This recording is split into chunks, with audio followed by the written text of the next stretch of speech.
stream elements. Said.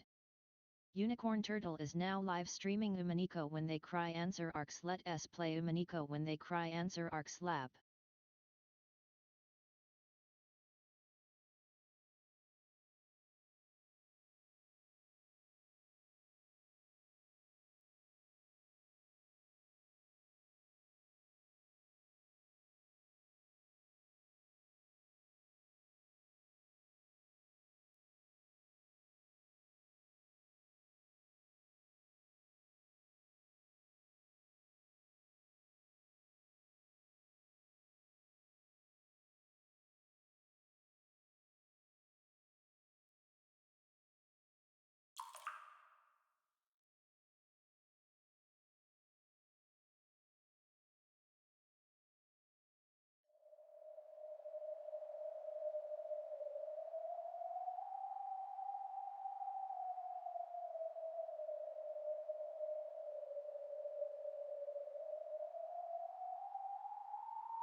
Precisely. If you are willing to accept, I shall ask that you become my reader for a time. Well, it's nice to get my own title, but all you really want me to do is read books, right?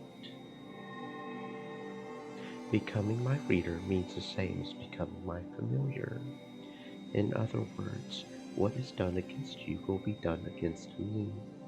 I will not permit anyone to disrupt my only interest, that being to read the rest of Beatrice's tale. I will not let Berncastel, Lambda Delta, or even Beatrice force anything upon you. This witch, who seemed to have an almost divine quality to her, spoke both quietly and forcefully. There was no threat in her words. However, even so, it was clear that she was on a different level than Berncastel and the other witches, and not at all to be taken lightly. So, you'll offer me protection if I agree to read your book. Of course, what I want is for you to read aloud to me. I will not spare any who attempt to stand in the way of that. If my attitude seems arrogant to you, allow me to apologize, child of man. It may not seem so, but I am speaking to you with the utmost respect. Yes, probably. Even that witch-like style of speech feels like it's got to be the most respectful thing you've said in the last few hundred years. When you're reading a book, you do tell it thank you very much before flipping through the pages. I guess it is like that. I understand. Just by agreeing to have a conversation with Angie, she was showing an incredible amount of respect and willingness to compromise. Angie shrugged, but she also nodded to show her consent. Sure, I'll be your reader. I get that you showed a ton of respect just by asking for my consent first. You understand well, child of man. My name's Angie, not child of man or whatever. Very well. As proof of my respect for you, I will acknowledge your name. For her, acknowledging human names was like acknowledging the names of all the leaves scattered across the ground. So, her acknowledging Angie's name was a miracle. No, it was immensely good fortune. From this point forth, Ishinomiya Angie will serve as reader and Miko. To the witch of fear going, Featherine, Augustus, Aurora. Until you finish reading, I shall bring calamity to all who attempt to hinder your task. When the witch of fear going, Featherine, spoke this, Angie was wrapped in a bright light.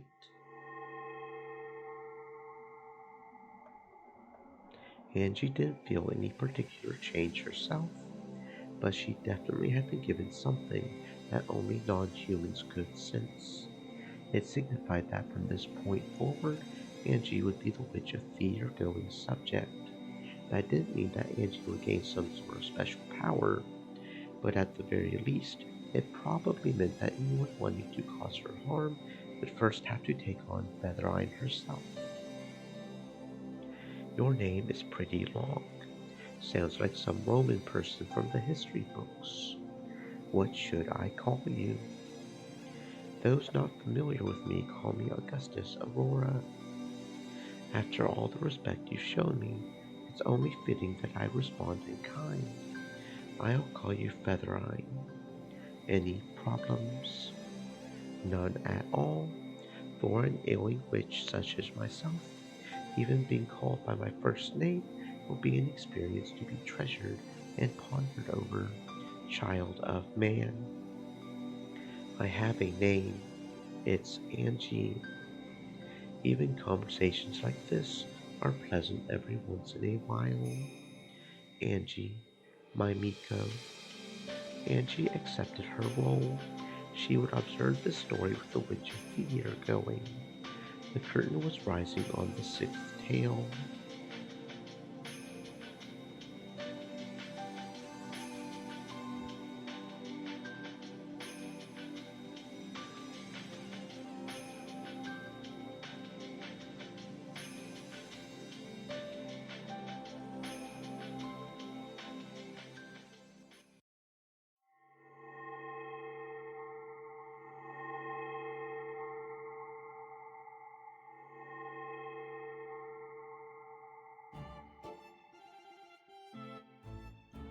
At one time, only Beato and her fellow witches had gathered in the smoking room to chat. Now, however, an unusually large number of people were present. I wonder what kind of game Battler's going to show us. I don't care what it is, as long as it's fun enough to relieve my boredom as I crush it. Leave everything to me, my master. I will perform to my fullest and give you the results you desire. Yes, you had better. I kept making strange faces all last game thanks to you. I hope I don't start getting wrinkles from all that. There's no need to worry.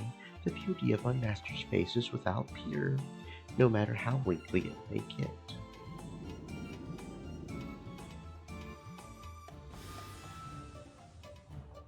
It's rare to see Byrne in such high spirits. Beato's game board really is something else. How sad it is that the master of this game board is no longer with us. A tiger dies and leaves behind its hide. Looks like Beato died and left behind her game. Even though chess still exists, no one knows the name of the person who invented it. You're right. Poor game inventors. Come to think of it, Battler Sand really has kept us waiting, hasn't he? Is he still setting up the sixth game? Gertrude, how have Lord Battler's preparations progressed? Please allow me to speak. Know that he will be finished very soon. If he's kept us waiting this long, he must be pretty confident in his plan. He really humiliated me in front of my master last time. I'll defeat him no matter what it takes. And you in particular. Make sure you don't screw up again. I will meet the challenge with all of my strength. The previous game master, Lambda Delta, had confirmed that Battler understood everything about Beato's game. However, in order to prove it, Battler would have to run this game by himself and carry it through to completion. In other words, if Erica could crush this game of Battler's, she would, in effect, wipe away the dishonor of that last game. Though Erica was chomping at the bit to get started, it was taking Battler quite some time to show himself.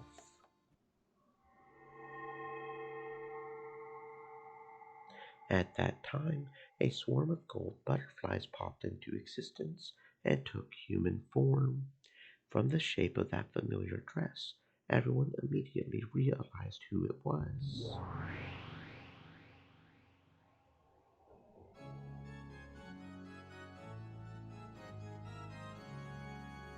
Look, it's Beatrice Sand, and I thought you died and disappeared last time. The one who died last time was Beatrice the Player. This is probably just a piece, Battler's piece. Even if she is a piece, it does not change the fact that it is her. Beatrice gave an elegant curtsy as she appeared. This humble entrance was so vastly different from her usual high-pitched laugh that it made the long-awaited start of the sixth game feel even more ominous than it otherwise would have. Father will be here very soon. I ask that you wait for just a short while longer. Father, the heck? Is that the new spin this time? Not only had Beato started talking, In an unusually polite manner, she had also used the word father, presumably referring to Battler. For an instant, everyone was stunned into silence, but they quickly realized that this was setting up some kind of theme, and they grinned. Beato wasn't the type who could keep up this kind of act for long. It would probably fall apart in a few seconds, leaving her cackling brutally at everyone. Erica, who was itching for a fight, went for Beato almost at once. I can't believe that incompetent Battler-san reached the truth of your game. I'm sure Father understands it quite deeply. He really is good at that sort of thing. Still, you're pretty lucky. If Battler hadn't become the game master, you wouldn't have revived again. You've really got the luck of the devil, don't you? The luck of the devil. Well, either way, I'm going to pay you back in full for last time. You're just one of Battler's delusions, so I'll erase every part of you and knock you down into the abyss of oblivion. I too cannot allow you such an easy victory. I look forward to having a good, clean fight. By this point, everyone realized that something weird was going on. There was no doubt that the face, the dress, and the hair were all Beatrice's. However, her expression was different. Even though she had Beato's face, Beato would never show anyone an expression like that.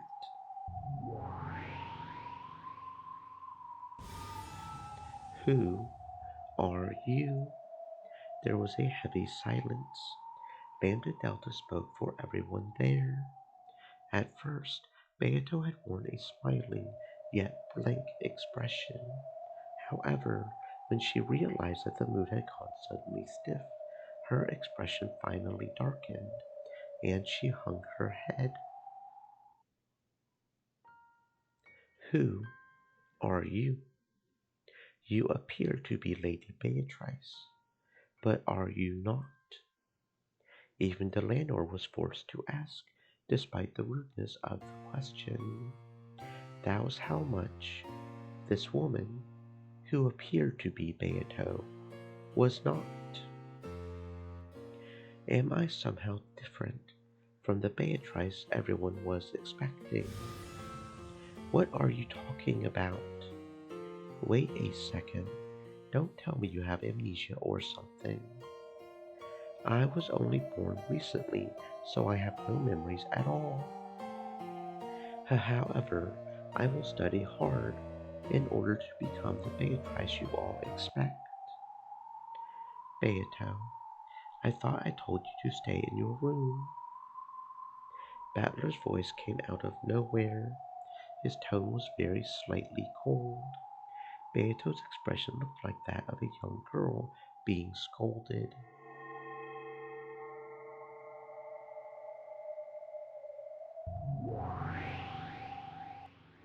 With a swirl of gold butterflies, Battler appeared. His dignified bearing and appearance were fitting for the ruler of this game. However, his expression was gloomy, and his gaze was directed at Beato. Go back to your room. You aren't supposed to be here. I just wanted to help you however I could, Father. Go to your room. He spoke both softly and forcefully. Battler didn't leave her any room for debate. Beato hung her head and curtsied as she prepared to leave the room. Also, yes, what is it, Father? My name is Battler. Never call me by a different name again. Yes. Beato melted into a cloud of gold butterflies and disappeared. This was the first part of the tale with Battler as the game master. The witches had all assumed that he had come forward with some flashy, big developments. so this was all completely unexpected to them. Their mouths were still hanging open. This is a pretty weird take on it. Pardon me. Please forget what you saw just now. You're playing dumb, but this is all just part of your plan, isn't it? You're scheming to give us the wrong impression, like another North Wind and the Sun strategy, aren't you? Is there something wrong? Don't worry about it. It has nothing to do with you people. I see. Guess it doesn't matter then. Okay, Battler. Start up the new game right away. You've kept us waiting so long, it's gotten totally boring. Sure, let's start the sixth game. Erica, and you too, Fern Castell. This will be my tale, proof that I've reached Beatrice's truth. Lambda Delta. Please watch this game until the end, as a former game master. Sure, looking forward to it. What's the title? Dawn, as in the dawn of the Golden Witch. Sure, if we're talking about a winter sun that goes below the horizon right away. Of course, my master, I'll drag it back down for you. At least your naming sense is good, Battler Sand. I'll give you that much. I'm glad you like it. Then let's get started. The sixth game will now begin. Battler solemnly announced the start of the game, compared to his fired attitude at the end of the previous game, where he and Erica had sworn to settle everything next time. He was extremely quiet now.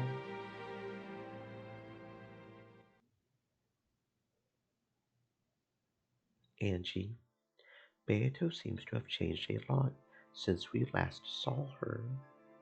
I'm surprised too. I don't have a clue what's going on. I don't even get why Beato's alive in the first place.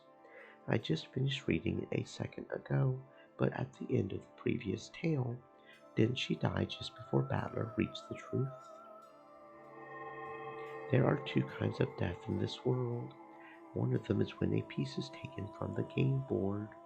Such a death exists only within the bounds of the game, and these lives can revive over and over again each time a new game begins. That's why the witches are so merciless when it comes to taking those lives. To the witch players, the lives of those characters who appear on the game board are no different from pieces on a chessboard that take other pieces and get taken. After all, these pieces will be set up again when the next game starts. Maria Sakutaro is a prime example of these. Sakutaro is One-chan's piece. Yes, that makes sense. In the game board that represents the inside of One-chan's head, Sakutaro certainly does exist, and is a piece that always stays by her side. Though he's nothing more than a stuffed animal in the real world, on One-chan's game board, he's no less of a piece than any other. But I wonder, if he were a piece in a witch's game, it should be possible to revive him easily, right? But One-chan wasn't able to revive Sakutaro in her world. That's because she lost that completely unique stuffed animal that was his vessel. Because of this, the conditions for that piece's existence were violated, and it became impossible to revive him on Maria's game board. The only reason you were able to revive Sakutaro on the game board was because you once again satisfied the conditions for his existence. Correct? True. Maria One-chan was only unable to revive him because she had lost the stuffed animal that was his vessel. If, like the rest of my family on Beato's game board, she hadn't needed a vessel for him, she would have been able to revive him as often as she wanted. I get it. It makes sense that Sakutaro was One-chan's piece. At least, as long as his vessel was okay, he could have been revived over and over again. Correct. As long as his vessel is safe, he can be revived over and over again. That's what the life of a piece is like. That's the first kind of death in this world. What's the second? That's the death of beings outside the game board. To continue with the Sakutaro example, this would be like Maria's death. You mean not her death as a piece, but the death of the real One-chan, right? Not necessarily. Loss of interest or concern would have the same effect.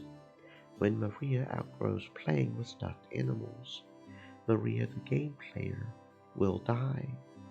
It's as quick and easy as turning off the switch on a TV when you get bored of it. I see. In that case, Beato the player completely gave up on winning during the last game, so she died and vanished, which means if Beato ever comes back, thinking she's got a chance of defeating Oni-chan, that'll mean she's come back to life, right? Logically, that is true. It's the same for humans, witches, and even gods. If they lose interest and concern, they can die at any time, and if they regain that interest, they can revive at any time. However, though the concept of time does not exist in the world of gods, and they can revive whenever they want, time shoots by like an arrow in the human world, and it isn't so easy there. That's true. Skipping school for one day might not be a problem, but if you skipped for 3 days in a row, it would be really hard to convince yourself to go back. And what if that stretched out for a month, a year, a decade, or 1,000 years, like in the world of witches? I see. If you skipped class for that long, it would mean your death socially. After being dead that long, not only would you be unable to catch up on all you missed in the world at large, you would also lose any motivation you might have had when you left. So, even though you would be alive, it would be fair to say that you had died once. You would never again be able to regain the self that you once were. It would never come back to life. Beato lost any chance or hope of winning. Even though she knew this, she pretended not to and kept on fighting for many, many games. So, Beato will not return. Her hopes were crushed. She spent all the willpower that she might have used to regain the will to fight. Therefore, that Beatrice will never revive again. That Beato who just sat around the whole time with empty eyes in the fifth game must have been her corpse.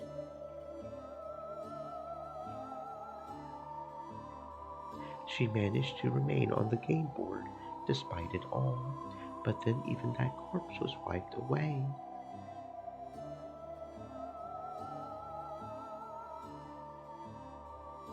If Beato had been the game master at that time instead of Lambda Delta, the game board itself would have vanished at that moment and everything would have ended. Come to think of it, Beato started to lose the will to fight back near the end of the fourth game. When Beato loses her will to fight, the world of this game disappears. However, the witches wanted to keep playing in this game board world, so Lambda Delta bound Beato in place with that cursed shackle. She used that shackle to fix the game board in place and prevent it from disappearing, even if Beato did lose the will to fight. In chess, this would be the equivalent of removing the set time limit for each turn, making it endless. However, simply having the game endlessly paused on Beato's turn would cause the witches to die from their illness of boredom. That's why Lambda Delta took the position of Game Master. Starting then, Beato's existence was no longer one of the conditions necessary for the game's existence. That's probably why the shackles binding her to the game board were released.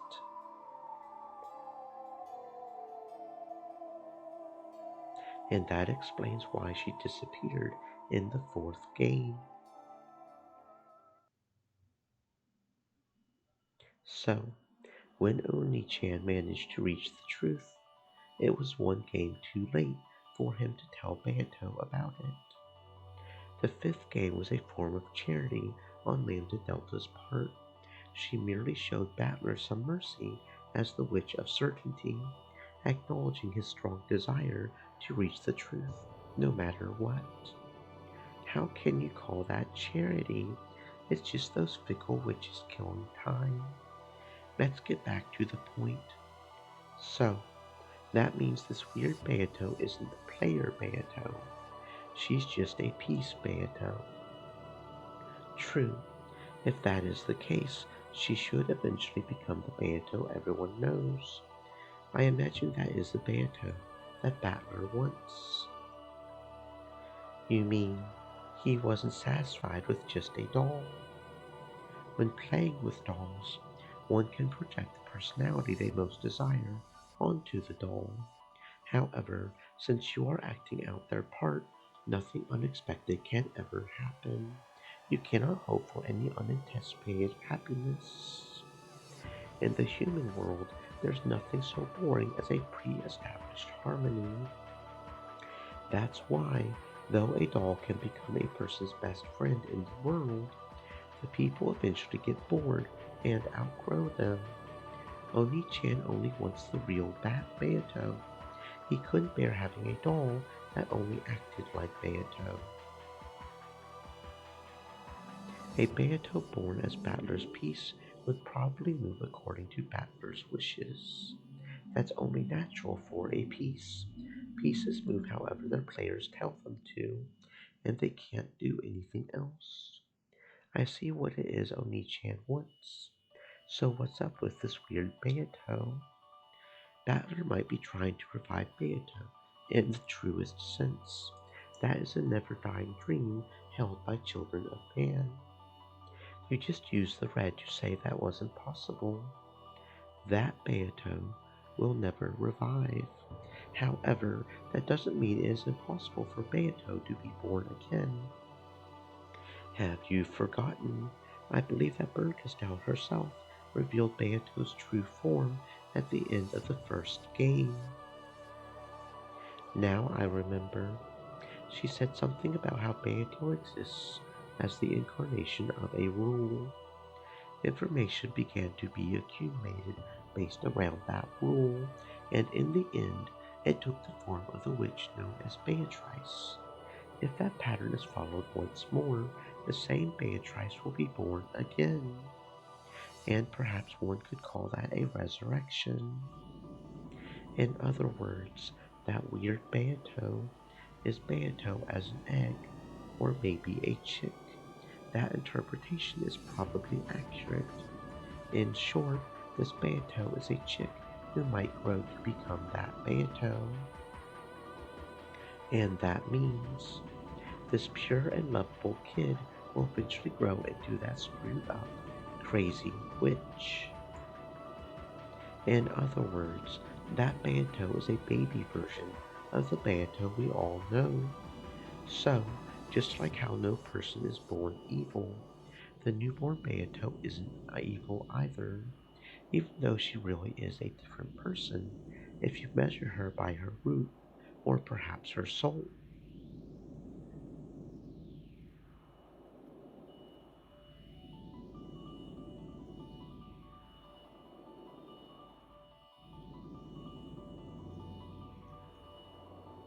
Then maybe we really could call this a resurrection. However, this reality can't possibly be easy to accept. Though she may technically be Beato herself, she is also, without a doubt, a different person, and that way she acts, would make anyone feel as though something's out of place. How entertaining! Hearing you read aloud is far from boring. I doubt you even really need someone to read aloud for you. It looks like you already know everything. I only reached that thought because I am engaged in a conversation with you. My thoughts are more numerous than the stars in the sky. I only appear to know everything to a child of man like you. However, without you here, I am nothing but a weak, sickly person without even the power to think.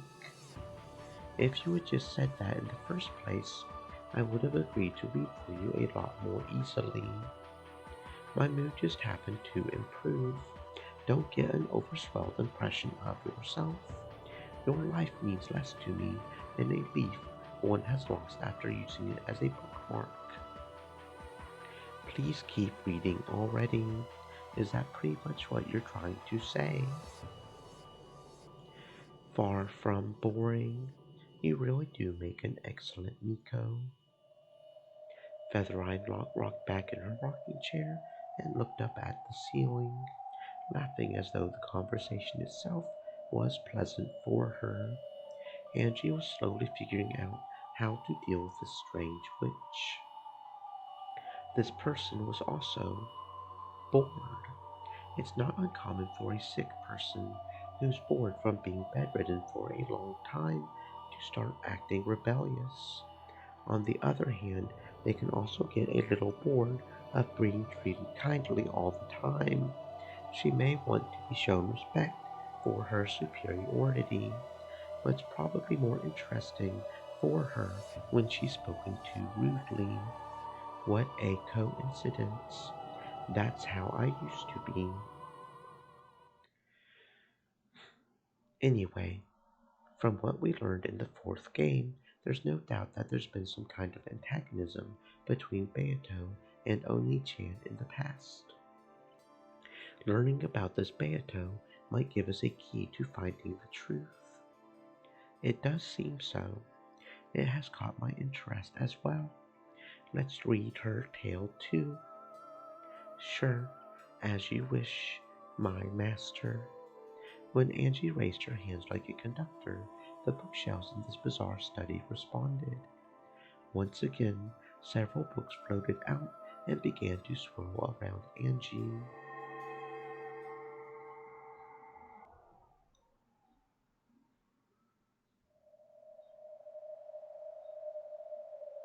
Kinzo's study is the room belonging to the master in the human world.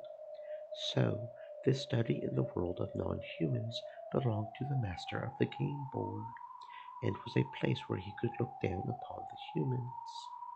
Therefore, one could hardly be blamed for mistaking the imposing, berobed man in the center of the study for Kinzo, if only for a second.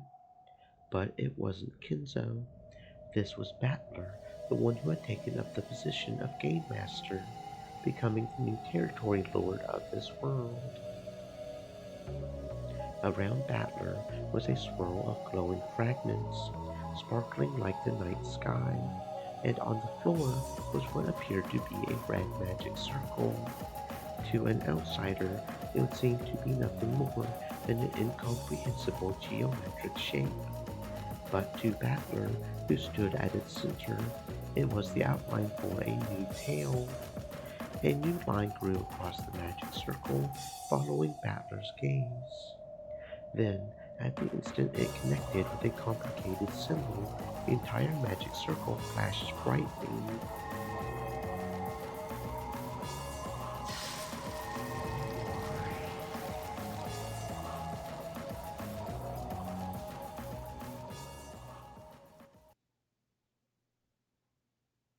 So, how does it look? It is splendid, Master. The sixth game is complete. As Battler wiped his forehead and finally relaxed.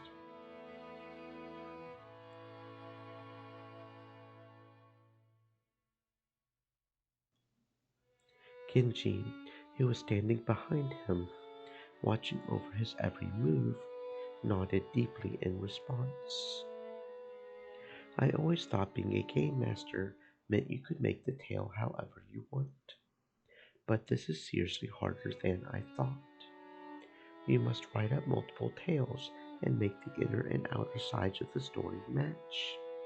Though truly you have displayed such skill, it is hard to believe that this is your first time.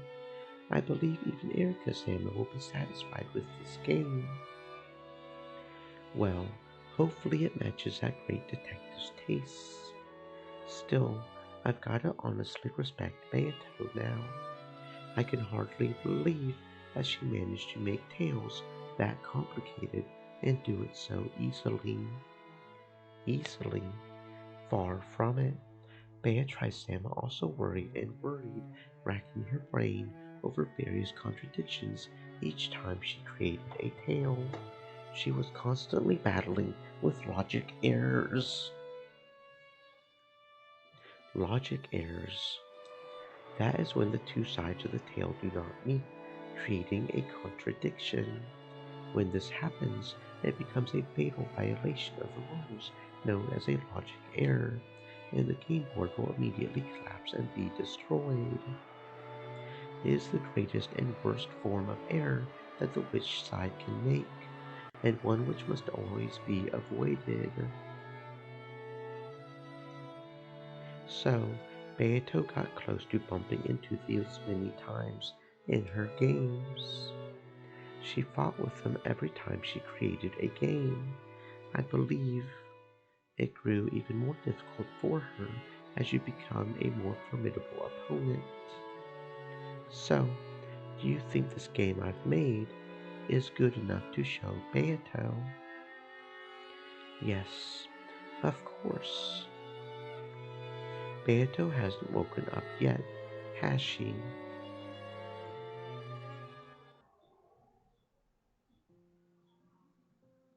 It's been a while since her body was formed as a personification of the rules. Is she still not awake? After remaining silent for a while longer, Genji answered. She woke up 3 days ago. You were concentrating on the construction of the sixth game, so I decided to wait before telling you. My sincere apologies. Really? Yes, I'll bet she's still all drowsy after sleeping so long. I've really wanted to show her my game. No, it's more than that. I have to show her. I need to tell her that I've understood everything. Battler's face broke into a smile. There was no trace in his expression of the hatred he had once felt towards Beato for murdering his family. In a way, that was the final riddle of the fifth game. Yes, when Battler reached the truth, there was a great change in his impression of Beato. So, should we assume that there really was something between Oni-chan and Beato, and that he forgot all about it? However, Battler suspected this in the fourth game and asked Beato about it. According to the tale, this was denied by the Red Truth. 6 years ago, no person called Beatrice existed for Battler. We can read this as saying that Beato did not exist 6 years ago, or it could simply mean that she had no connection to Battler at that time. However, either way, Battler did not visit Rokkenjima at all for the next 60 years. October 4th, 1986 should have been the first time Beatrice and Oni-chan met. If so, why was there already some kind of antagonism between them? I don't have a clue what it means. That sin of Ushiromiya battlers, which Beato took Battler to task for in the fourth game, might give us a clue. The result of that might have been Beatrice herself. The result of Oni-chan's sin was Beato.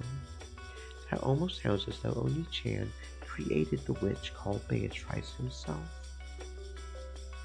almost as though Beatrice was Battler's piece. Battler sinned 6 years ago. Because of that sin, people died. The one doing the killing was Beatrice.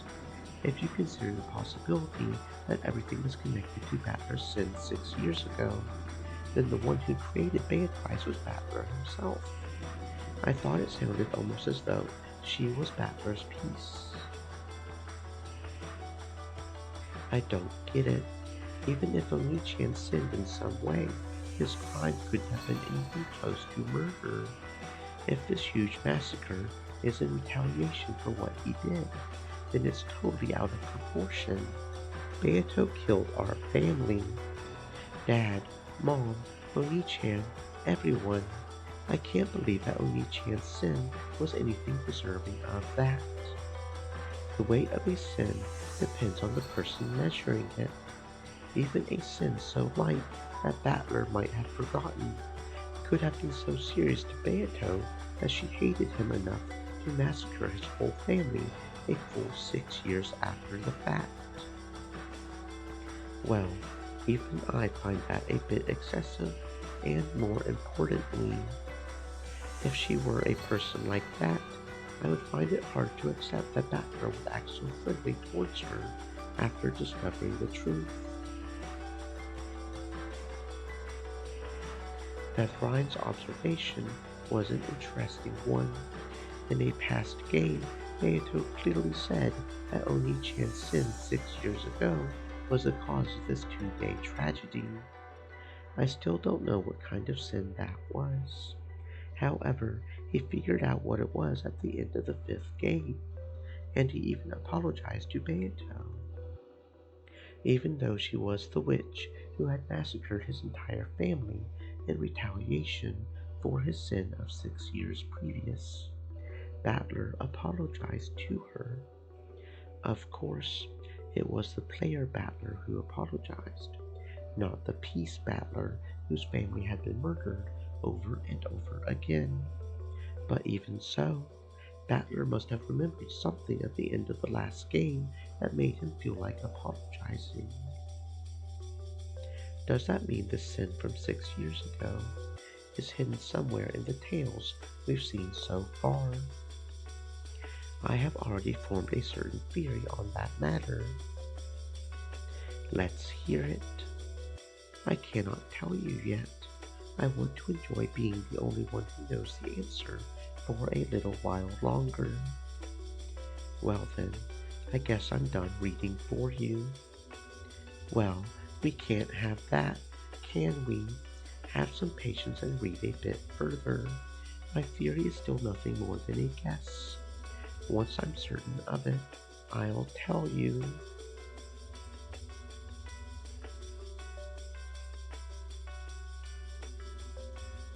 Okay, my master. I actually do want to hear what comes next, after all.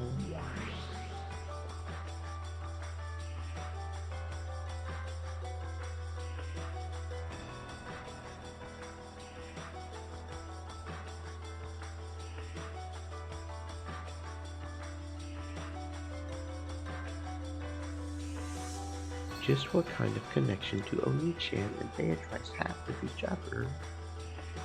Understanding that will probably give me a massive clue towards finding the truth of this world. After all, because he remembered that, he was able to reach the truth.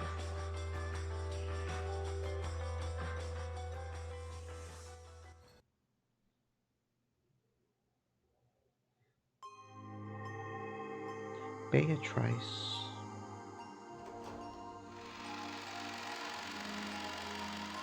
Welcome, Master. Beatrice-sama is waiting for you. This way, please. This place was a villa set aside for Beatrice's use. It was a sacred site for her only, built so that she could spend her days without being affected by the outside world. My heart began to race. I'm so glad that she was able to revive.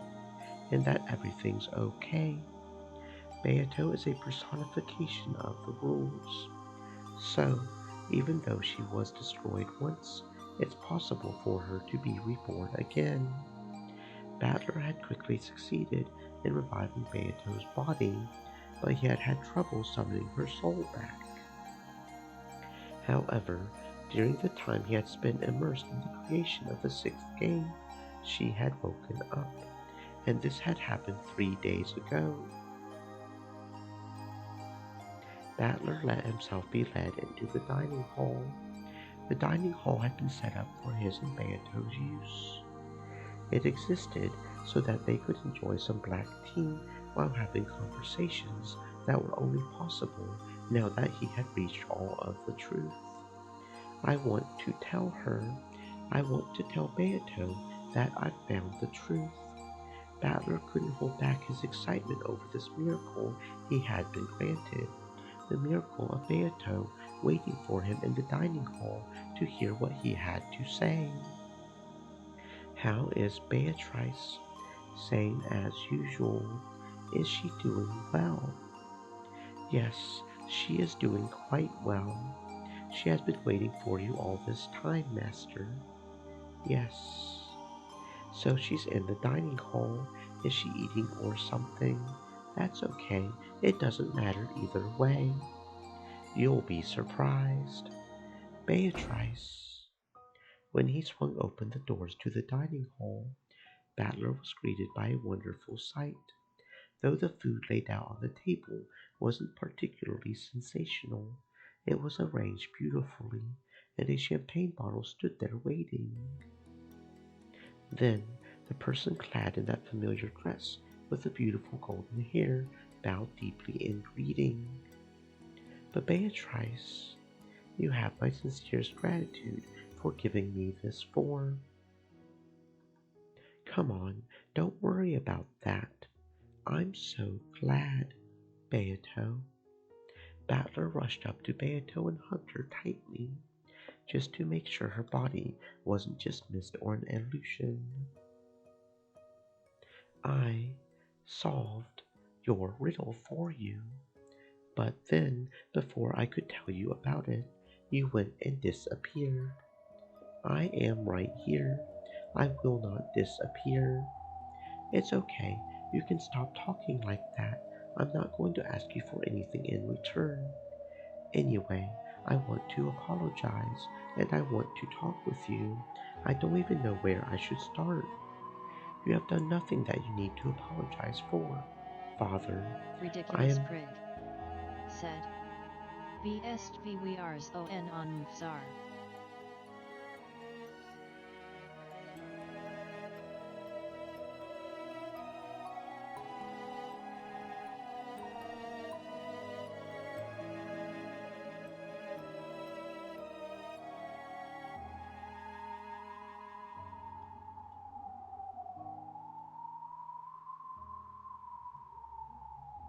I'm glad just to be of service to you. Beato, Beatrice was born for your sake, Father. Please let me support you. And Father, congratulations on completing the sixth game. I told you, stop talking like that. You're creeping me out. Do you find this style of speech displeasing? Please forgive my rudeness. Well, I don't find it displeasing, but it's not like you. I guess I like the way you usually talk best. Beato smiled vaguely. To Battler, it probably looked as though they were both smiling at the unusual way she was talking.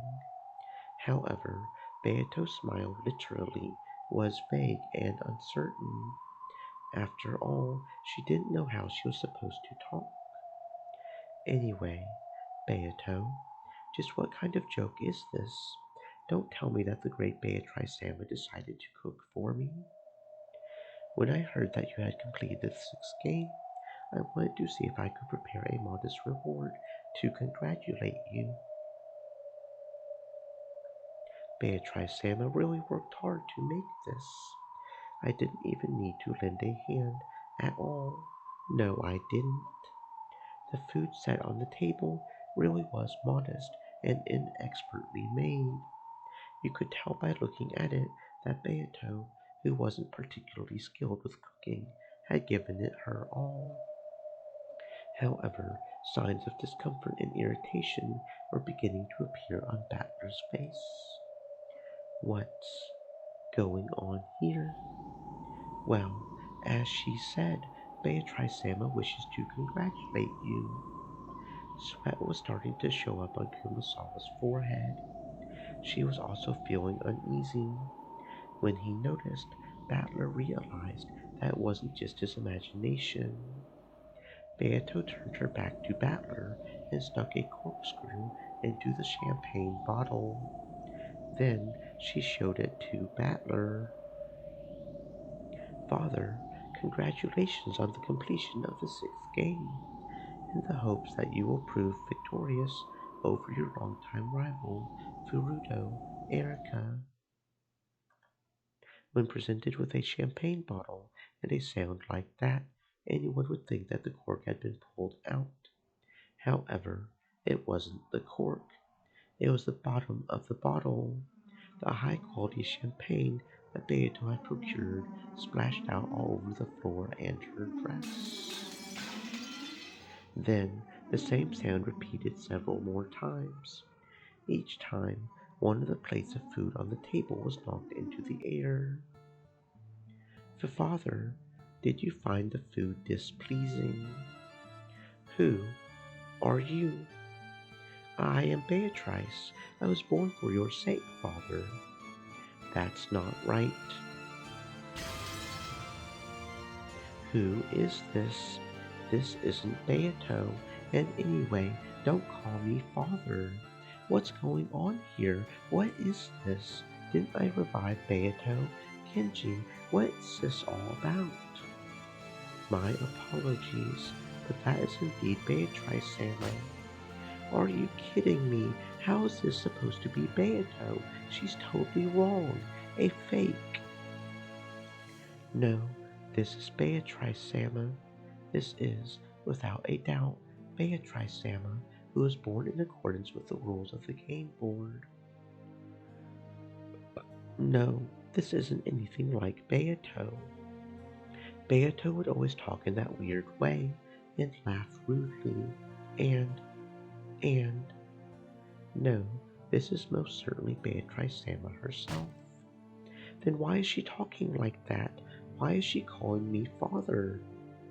But Beatrice Sama was only born a short while ago. It would be far too cruel to expect her to act as she once did so soon. Are you saying that her memory hasn't returned yet? Master, this person truly is Beatrice Sama herself. However, she is not the Beatrice Sama you know so well. What are you talking about? I'm the game master, right? Why can't I revive Beato? Beatrice Sama has revived. However, the old Beatrice Sama lived for 1,000 years. This Beatrice Sama, on the other hand, was only born a short while ago. If she appears to be a different person, well, that just can't be helped. Then, how can I revive that Beato? Her body is right here. How can I revive her soul? If she lives the same 1,000-year life again, she should become the same Beatrice Sama she was before. Are you telling me to wait 1,000 years? A person's personality isn't decided solely by their birth. It can change drastically based on how they live and what they experience.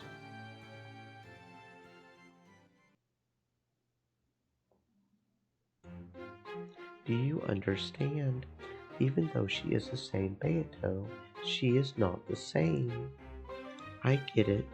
Even if you had two of the same person, they could change enormously depending on their upbringing. Even though they might both be the same human to start with, their upbringing could change them so much that they effectively become two completely different people.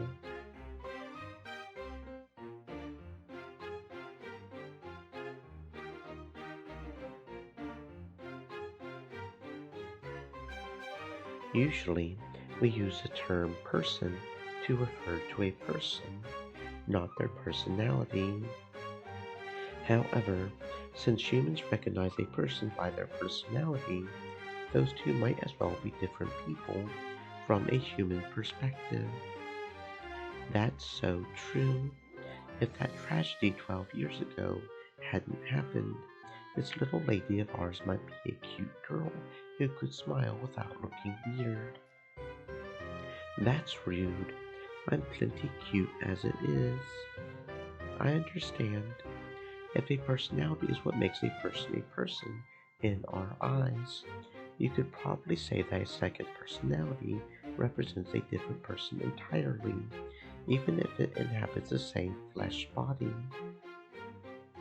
At the very least, I'm a completely different person than I used to be 12 years ago.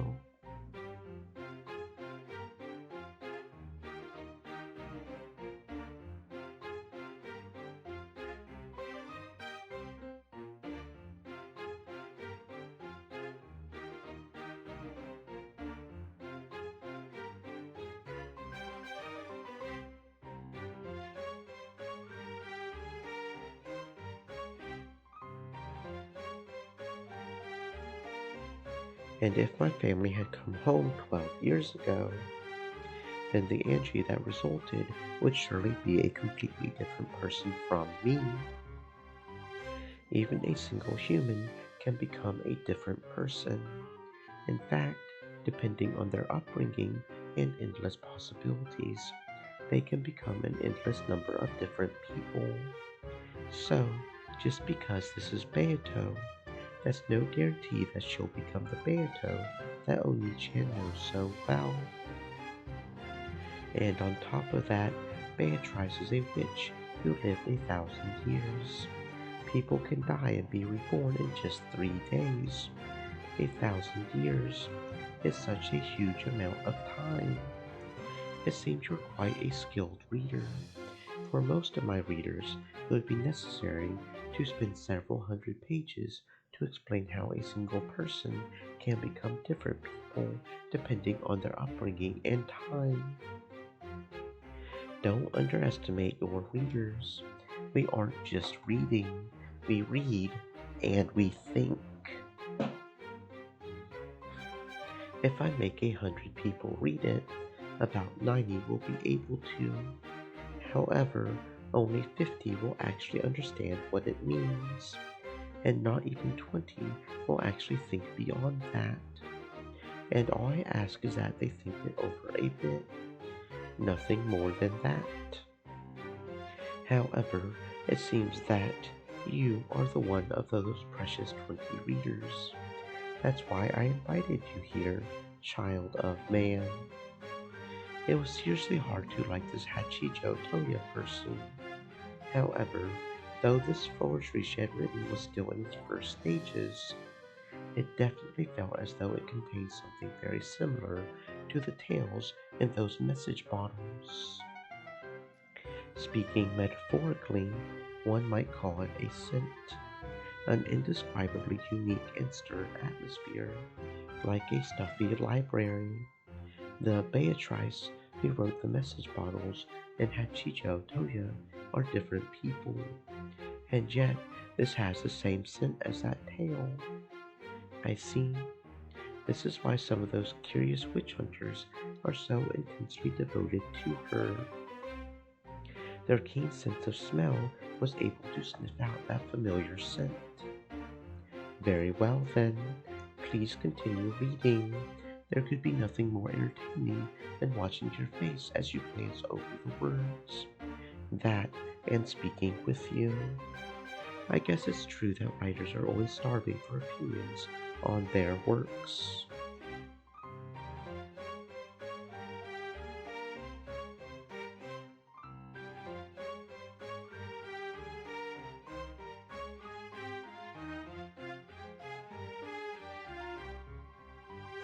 However, sorry to disappoint you. I don't have time to read all the way through this thick manuscript. More importantly, and yet you have plenty of time. Both the second hand and the pendulum on the ornate clock behind Hachijo had been moving the whole time.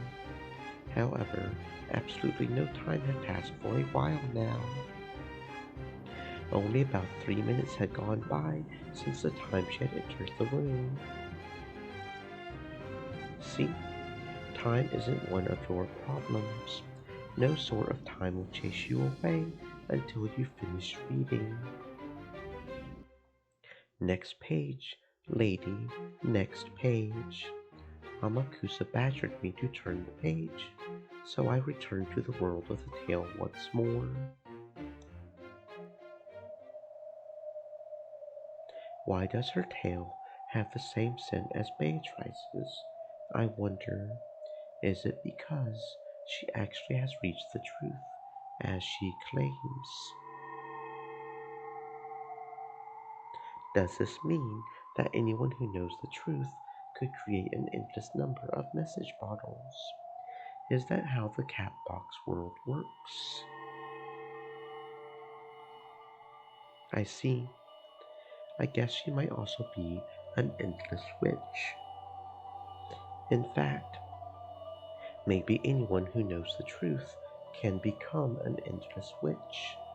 An endless tale created by the endless witches. The 2 days starting on October 4th, 1986, where my family is being toyed with endlessly. I have to end it. I have to find a hint of the truth from within this story and end this endless tale.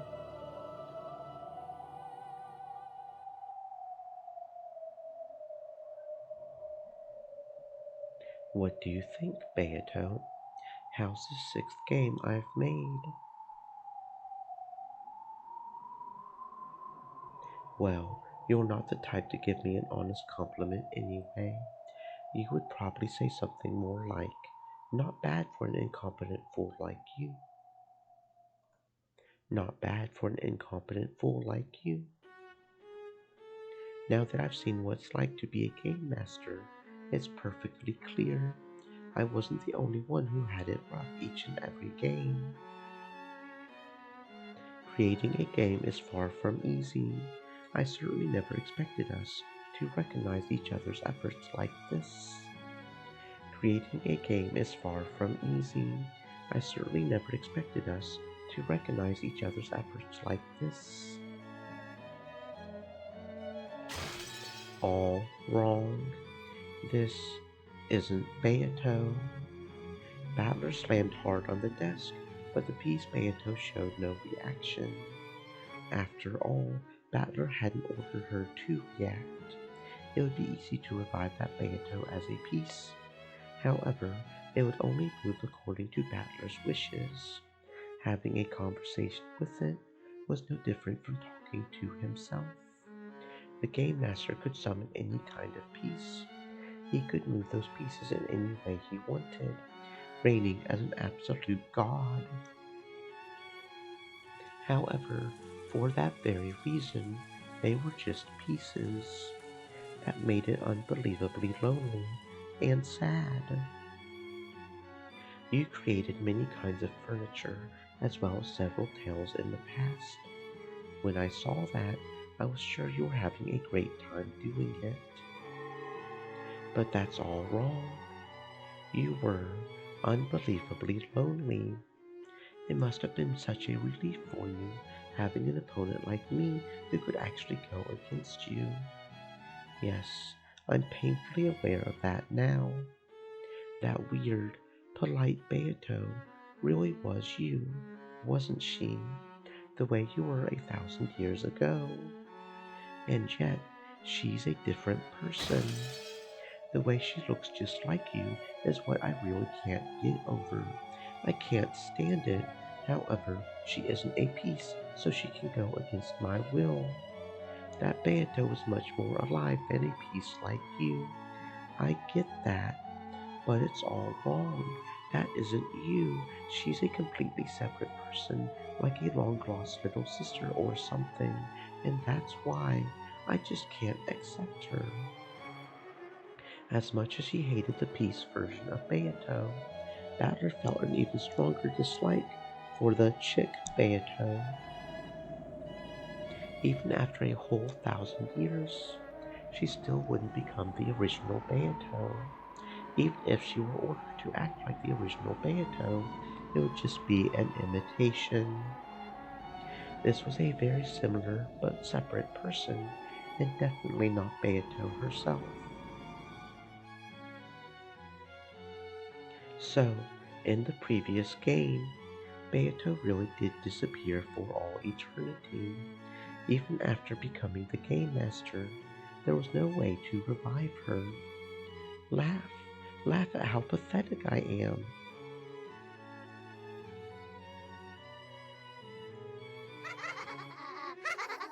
Just give it a rest already.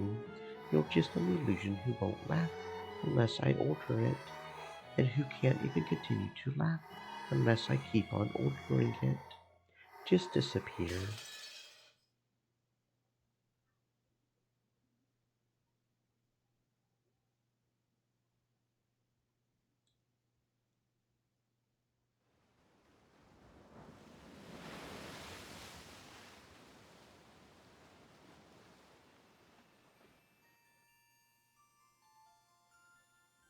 On Rockinjima, this day, or rather this round, was the same as any other.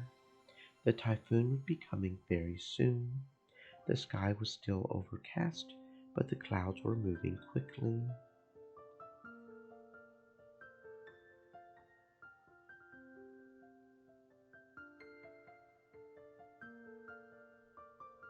The only thing on Natsuhi's mind was the plan to cover up Kinzo's absence again this year.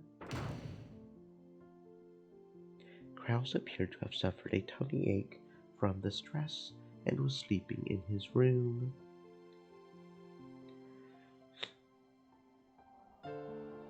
Jessica and Kumasawa had left in a boat to go shopping and greet the incoming relatives on Niijima. The servants had been busy since the early morning preparing for the family conference, the greatest event of the year. Shannon and Cannon were rushing to get the guest house ready. If the relatives are going to stay the night, shouldn't the guest rooms in the mansion be more than enough? Good point. It's a pain to clean up this place too, after all. Even so, I like cleaning the guest house. Yes, it's nice and quiet without Madame and all the annoying servants. Shannon smiled wryly as she performed a detailed examination of the guest room. Did we forget to clean anything? Do we need to restock anything? She diligently gave the room one final check over. You checked everything thoroughly last night too, didn't you? You really are dedicated. It's days like this that you tend to get panicked if you're careless. You can never find important things when you need them, and things that were supposed to be closed turn out to be open. That's because you're too careless. You don't pay attention while you work. I guess that's why you're helping me check. Thanks. There's nothing to thank me for. If you were a bit more alert, I wouldn't have to help at all. But you actually just want to be with me, right? You're such a kid. That's not it at all. It's all because you've been so ecstatic about George Sama lately. You're messing up so much, I can't let you out of my sight. Cannon-kun, let's chat a bit. We can't do that now. We're working. You keep making fun of me and George Sama. But how is it going between you and Jessica Sama? No, nothing's going on in particular. If you have time to talk about that, let's just finish this. Cannon had very obviously been trying to change the subject. Shannon had then snuck up behind him and pushed him down onto the bed. So, why did you turn down my lady when she asked you to go with her to welcome the relatives? Because I have work to do. Liar, you don't actually have any work at all. Shannon and Cannon had switched roles. Normally, Cannon was the one in control, but when it came to romance, it was the opposite. As Shannon had said, Jessica and Cannon were supposed to have been the ones to go greet the relatives at the harbor on Niijima. However, Cannon had suddenly claimed that he had work to do, so Kumasawa had gone instead. Cannon didn't have any work to do. Shannon knew this. My lady told me, despite what happened after the cultural festival, she really does like you, Cannon-kun. Even though I'm furniture. That's right, and I'm furniture too. But despite that, you're in love with a human, even though you can't do that. You think so? Maybe we're furniture, just because we take that for granted. I don't have any special feelings for my Lady Jessica. I only think of her as the daughter of the family we serve. Really? Really? Well, what? You know, there is a chance that George Salmon will propose to me tonight. Shannon wore an incredibly peaceful smile on her face, but Cannon could tell that there was no way she would let him change the subject. Cannon realized that she must have made him help out here in the guest house in order to talk to him about this, and he clicked his tongue softly. You really think you can marry a human even though you're furniture? Stream Elements said. Stay moist, my friends, hydrate. I think I can. It won't work. Why not? That dream for future that George Sam has imagined for you too is something you can never give him. Well, we aren't humans. We're furniture, inferior to them. George Sama only thinks that you're human. Well, that is true, but I'm impressed that you've managed to keep him fooled this long. Do you really think you can keep tricking him like that forever, even though you still haven't been able to tell him that you're furniture? Being furniture or being human has nothing to do with this. I believe that George Sama will accept everything about me. And yet you don't have the courage to check and make sure. You know what? I think I'll accept his proposal. As Shannon looked up at the ceiling, she spoke of the imagined future that she and George would create. Though some anxiety over the future appeared on her face, so did the joy of knowing what it was like to live with love. As Cannon watched this vivid dream he was being shown, he knew that none of his words would reach Shannon anymore. You can just do what you want. Once you've said you'll do something, you can be incredibly stubborn. Yes, I want to live life my own way. I would like to stop being afraid over who's furniture and who's a human.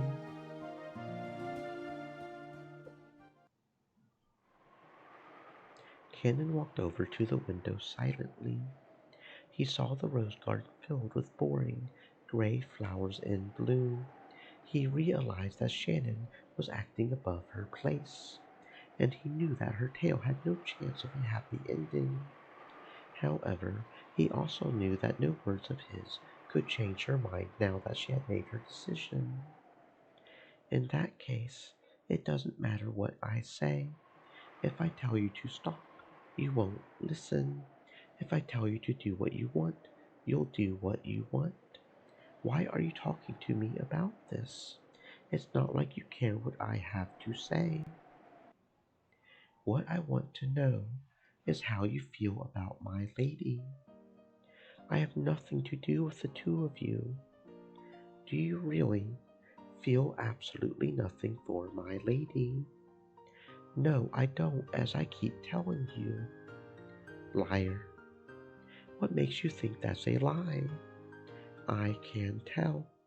I'm your naysayer, aren't I? You don't know. You can't know what I'm feeling. I do. I know everything about you, Canon-kun. If you really do know, then why did you ask? Your head and your heart are completely filled by George-sama, aren't they? And it's that sincerity of yours that I love. That's why I'm rooting for you in the only way I can. Otherwise, even I, even I, even I wanted to love my lady. Cannon finally turned to face her, honestly and openly telling her how he really felt. That was what Shannon had wanted to hear, and after hearing that, she pressed Cannon even further to reveal his true feelings. You can't leave it at that. I won't let you. Then what should I do? What do you want me to say? Don't try to dodge by saying I wanted to love her. All you need to do is honestly tell me what you really feel. My lady is too dazzling for me. The way she lives is dazzling, like the sun.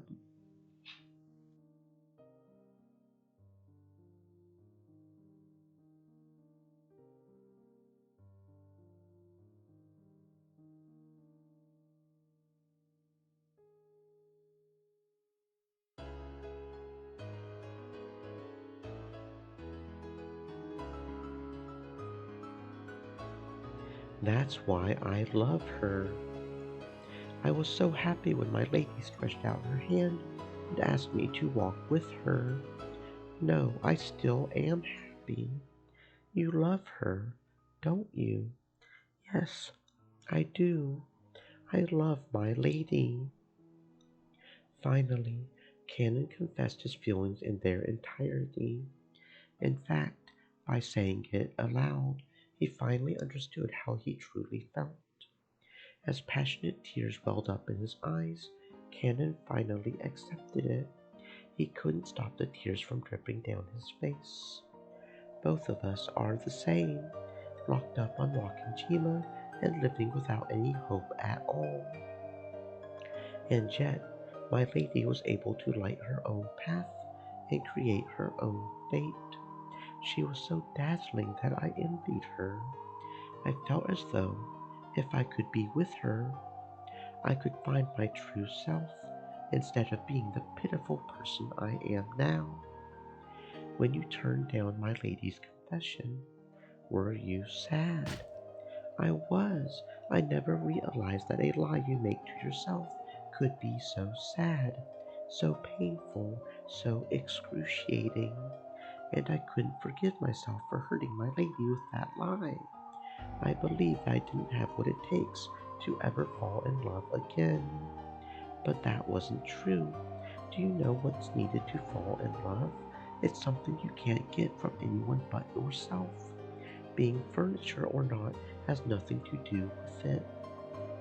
If you decide for yourself that it won't work out, then it won't. You mustn't leap to such rigid conclusions. That's why I, over-ambitious furniture that I am, gave myself what's needed to fall in love. So you have it too, Canon-kun. You mean I have what it takes to fall in love? Yes. If you won't give it to yourself, I'll give it to you. Thank you. I feel as though I can finally see the sea. I'm certain of it. George Santa will propose to me tonight. When he does, I will accept. I intend to leave this island and start a new life in our world. If that's the path you've chosen, then I have no say in the matter. I'll leave this island. And after that, I'll never return again. I'll have to say farewell to you, Canon. You're right. We won't see each other again, will we? If if you do love my lady from the bottom of your heart, and if your feelings are at least as strong as my feelings for George Sand, then you and I will have to settle whose feelings are really stronger. Nene-san, this way is best for both of us. Don't give up on your feelings for my sake, even though my selfishness might keep you from your happiness. I realize that same thing about myself. I know that my happiness will bring you pain. We have no choice but to hurt each other. As she said this, Shannon turned her back to Cannon. As Cannon watched Shannon from behind, he was struck by her strength and the love she still felt for him despite everything. Nay, San, living with you made me happy. Me too. I wouldn't have lasted this long without you, and that's why I was able to meet George Sand. Yes, and I wouldn't have realized how dazzling my lady is if it weren't for you. I won't abandon the way I feel. I'll focus on that feeling alone, ignoring everything else, and I won't look away when I trample over your heart. Me too.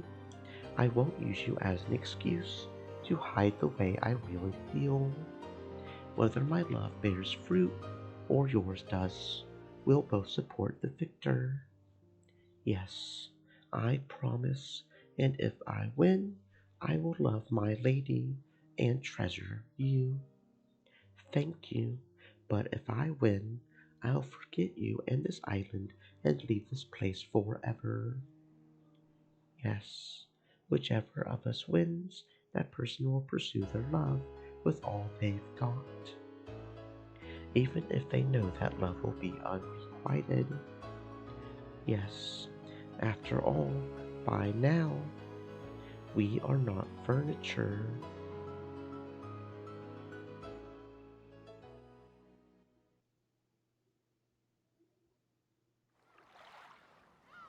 The boat carrying the relatives docked at the harbor. They left the boat one by one, making fun of Battler. Goda wasn't the only one to greet them. Cannon was there too. It has been quite some time, everyone. Allow me to welcome you to Rockinjima. I hope that your long journey went smoothly. Welcome to Rockinjima. Good, good. Goda complimented Cannon in a whisper. Cannon ignored this, looking just a little sour, and continued to greet the incoming relatives.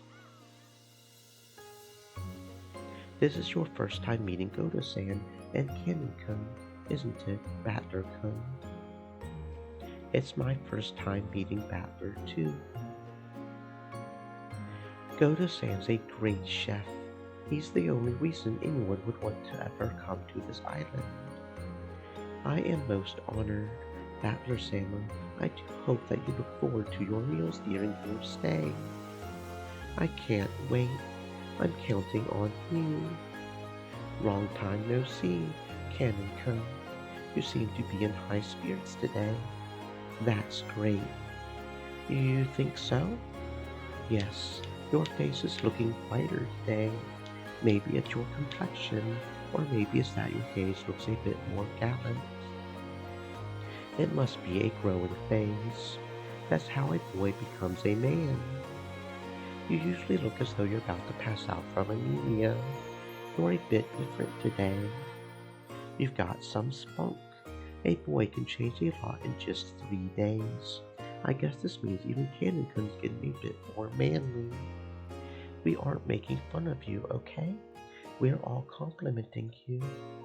Cannon had sworn to start changing the way he lived, bit by bit. However, he had only been to change within himself, and hadn't expected that it would show on the outside. He was a bit shocked to hear that his expression had changed so much that people had apparently noticed as soon as he opened his mouth. No, maybe the real surprise was that his normal expression must have looked so incredibly sullen in comparison.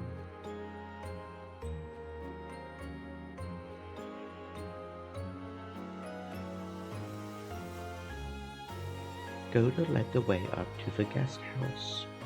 Cannon brought up the rear, helping to carry some of Kumasawa's shopping. Does my face really look that bright today? It looks that way to me as well.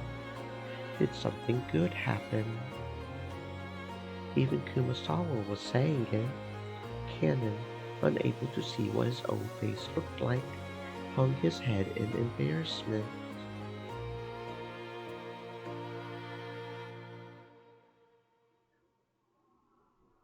When they reached the rose garden, they could see the others streaming into the guest house. Then he saw Jessica running towards him there. Is even my Lady Jessica going to say that I'm in a good mood today? Cannon hung his head even deeper, and so, almost as though he couldn't control himself, Cannon spoke first. Do I really look that different? Well, you know, you aren't usually the type to come out and say hello of your own accord. That's probably why everyone was surprised.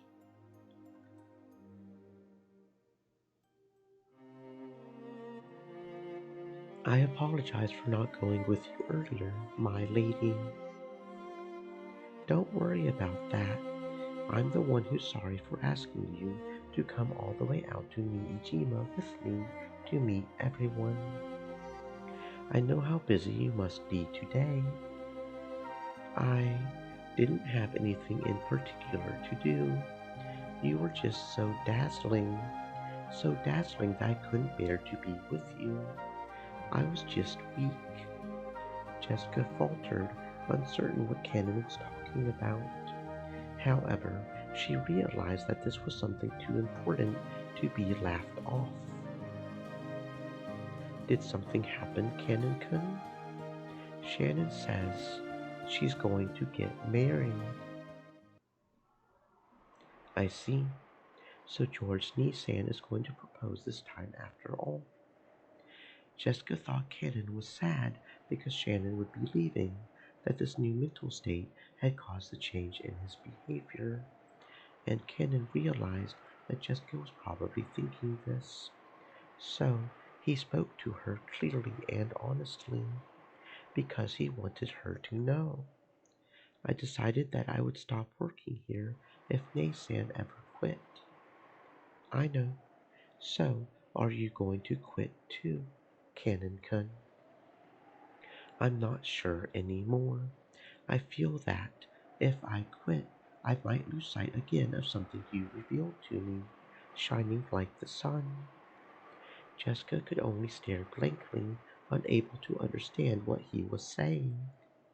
However, she did realize that he was trying to tell her something important, and so she was able to accept that his next words were neither a lie nor a joke.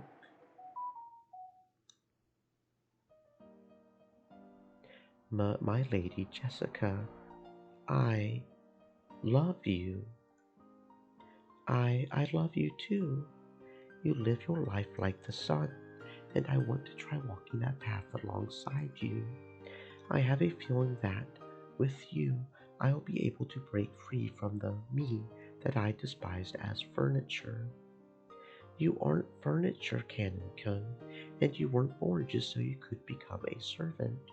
A boy your age should be enjoying life much, much more.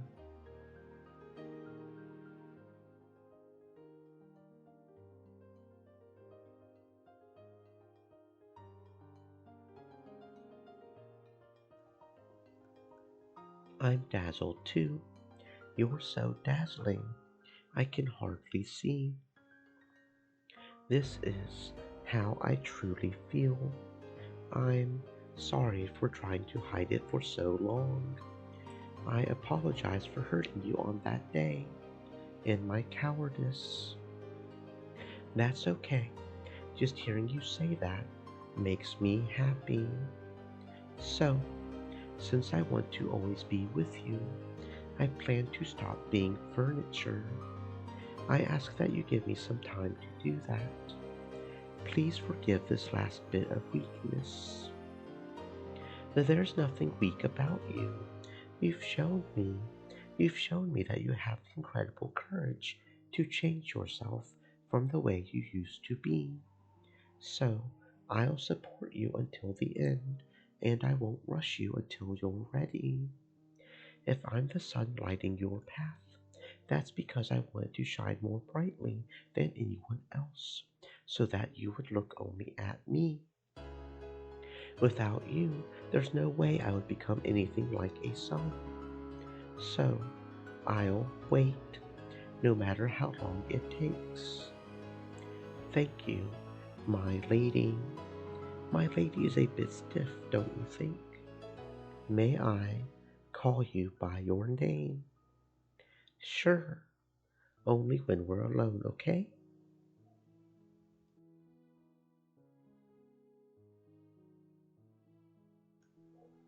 Otherwise, it might make things tough for you. Good point. Nay-san and George-sama are doing the same, it seems. If Shannon hadn't been about to get engaged, you wouldn't have said what you said just now, right? Cannon hung his head, at a loss for words for some time. But it was true. If Shannon hadn't told him about the engagement, he probably wouldn't have been having this conversation at this moment. Yes, because of that, I was able to think long and hard. Come on, you heard about Shannon and you wanted to see what love felt like yourself, right?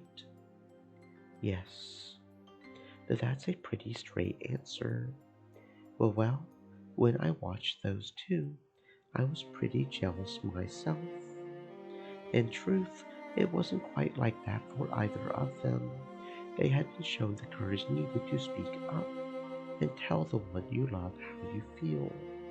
That's what pushed both Kenan and Jessica forward. So, what should I call you? Jessica works fine.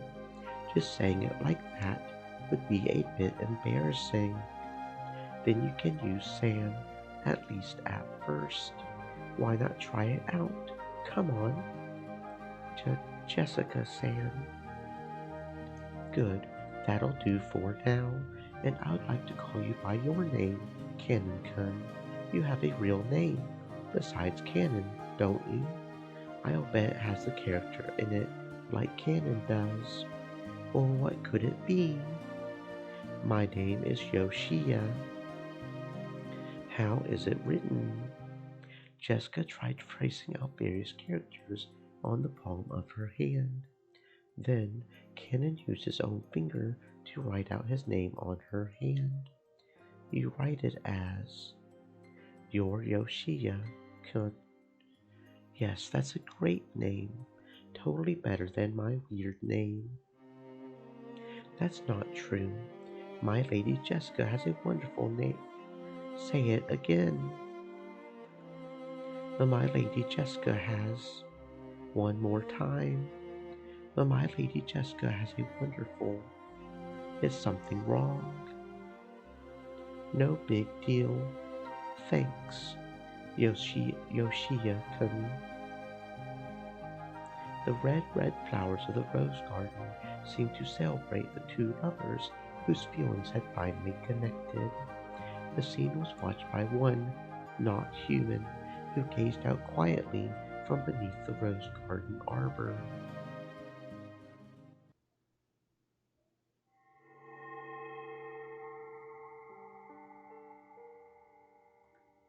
Come to think of it, those two had never called each other by their names until now.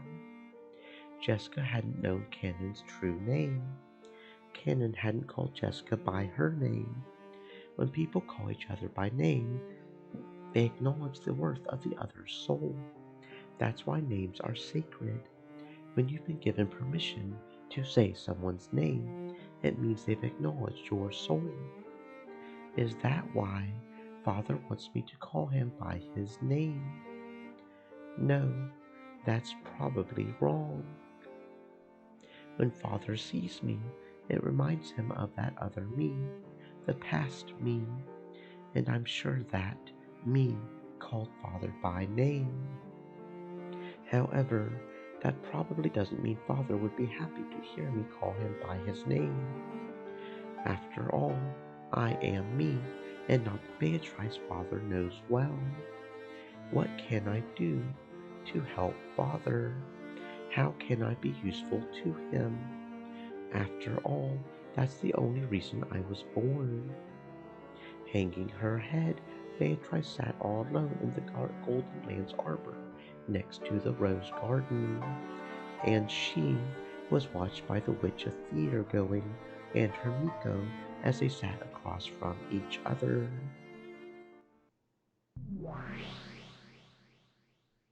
Poor kid. I had never thought I would see you feel compassion for Beato. It would be too cruel to call this Beato and the former Beato the same person. They are completely different people. It may be that, by the rules, this Beato is the Beato. However, saying that would be horribly unfair to her. Battler must be very depressed to have things end up this way after reviving his former rival. I sort of get Oni-chan's despair, but I can understand how this kid feels too. No person can become a replacement for another, not even a past version of that same person. Compared to the young boy and girl who had found new versions of themselves by calling each other by their true names, this witch looked very feeble. The witch knew that she was an illusion created in the image of the person she once was. But she also knew that it would only hurt Battler if she were to try and pretend to be that person. And despite all of that, this Banto wants to be useful to Battler. How admirable! Is that the purpose for the witch known as Beatrice? That is what she claims. She says that she was created to be of service to Battler. So, a Beato who is born for Oni-chan's sake eventually commits a serial murder and drags Oni-chan into a bizarre game that she calls eternal torture. I don't get it. I believe you also understand that one can become a different person over 1,000 years. At the very least, Beatrice was once a pure creature who was born for Battler's sake. It's also very clear that, in her current feeble state, she doesn't possess any of the courage or motivation needed to bring about such fearsome serial murders. That means the sinister witch we all know must have changed during the 1,000 years since her birth. We keep getting this 1,000 years business, but I get the feeling that those words are just a metaphor for a really long time in the world of witches. As you get closer to the world of gods, the concept of time becomes increasingly vague. 6 years can become 1,000, and 1,000 years can be nothing more than a quick nap. One can fit an eternity long enough to be deserving of the title 100-year-old witch in a mere 2 weeks. In other words, the pure Beato transformed into the cruel Beato during 6 years that could be called 1,000. So, does that mean something bad happened during those 6 years that made her hate Oni-chan?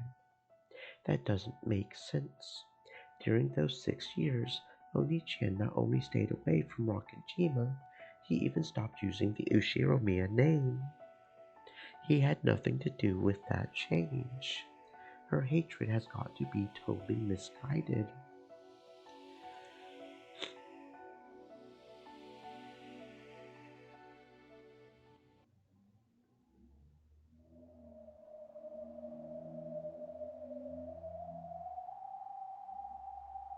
So this is where you were. Shall I make you some black tea? Kumasawa-san, there's something I would like to know. Very well. What is it? My name is Beatrice, isn't it? Yes, that is correct. You are Beatrice Sama, my lady. However, the Beatrice that father talks about isn't me. Well, I think father wanted me to be that person. I think that might be why. He was disappointed because, no matter how much I looked like her, I am a different person. That isn't true. You are you, Beatrice Sama herself. You have merely lost your memory of the past after being newly reborn. Even without your memory, you are still Beatrice Sama. You are the same person whom the Master loves. So then, how can I regain those memories? Well, Beato looked at Kumasawa with hopeful eyes, as though praying that she would tell her the way. Kumasawa averted her gaze unhelpfully, as though trying to say that she would like to, if only such a way existed. If I can't regain those memories, can't you at least tell me what kind of person the Beatrice's father loved was? That much I can tell you, but I was born for father's sake, so I want to become the golden witch Beatrice that father desires. But Beatrice Sama, I cannot use magic. However, if the witch father desires could use it, then I will learn. I want to become the witch he desires. That's the only way I can repay father for creating me.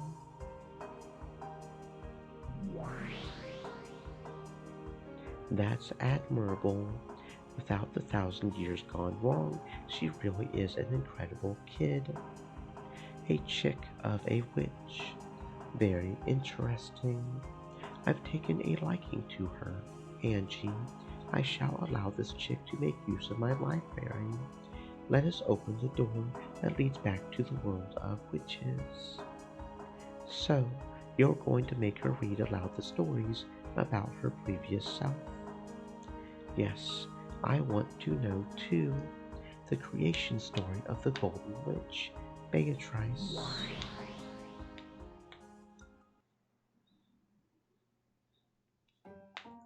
Very well. If you wish it, then let us open the door once more. Kumasawa-san. A golden splash welled up around them. It was a cloud of gold butterflies.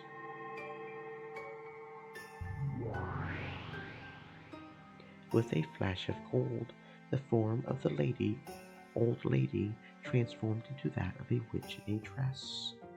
You must choose a path that you are to walk down. Let us call it a path of roses. The beautifully blooming roses may encourage you, and their thorns may torment you, but even so, it is a path that you've walked down before. You may pass through the same 1,000 years. You may pass through a different 1,000 years. If you wish, you may even return back the way you came. I'll move on forward. I don't want to spend 1,000 years in this garden drinking tea. I, Beatrice, was born for father's sake, so I want to live for father's sake. Please tell me about the Golden Witch. The Great Witch spread her arms, communicating the others' unbending determination to the brilliant heavens. At that moment, a brilliant light covered the two of them, and before they knew it, They were in a strange study.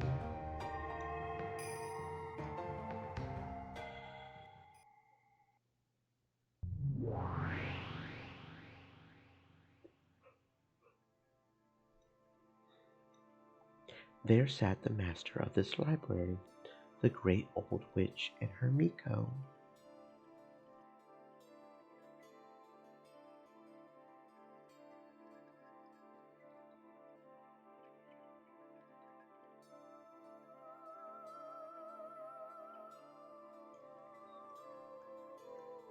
Virgilia gave a deep and elegant bow. It is the greatest of honors to be in your presence, Lady Featherine Augustus Aurora, the majestic witch of theater-going, drama, and spectating. Raise your head, child of man. I shall give that child the privilege of using my library however she likes for a time. Angie, my Miko, you will see to her needs. Sure, as you wish, my master. You know, you could just say, let me read your story. Miko of the Witch of Theater Going, I leave Beatrice in your care. Pleased to meet you. The Beatrice you're trying to become was suffering from something in her own way. At the very least, you've been released from that for the time being. Will you really go on a journey to regain those shackles? Yes, I want to become the Golden Witch. That is the reason I was born.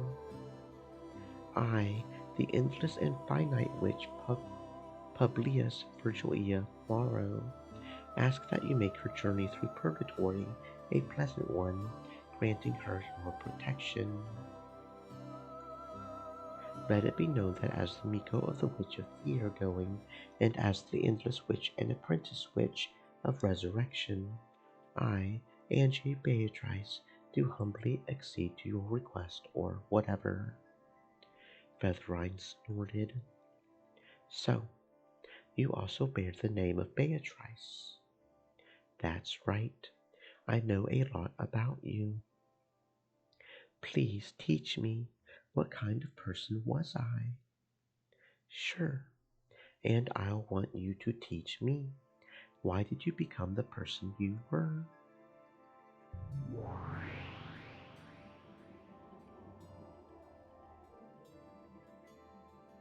In this library, the fragments showing the tales of all your games up until now are stored as books.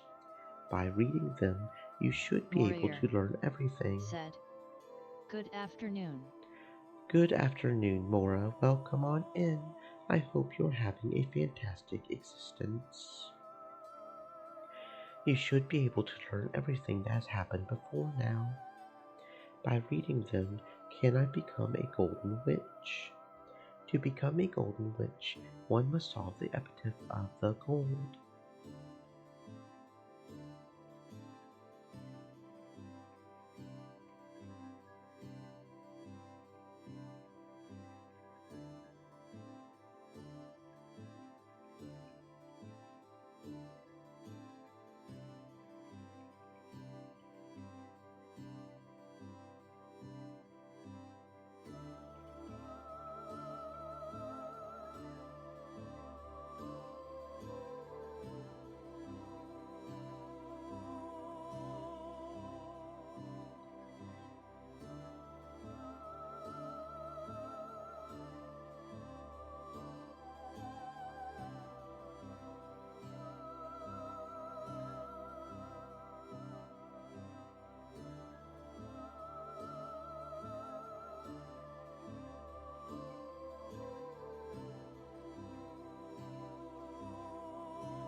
To become a golden witch, one must solve the epitaph of the gold, and this trial cannot be skipped.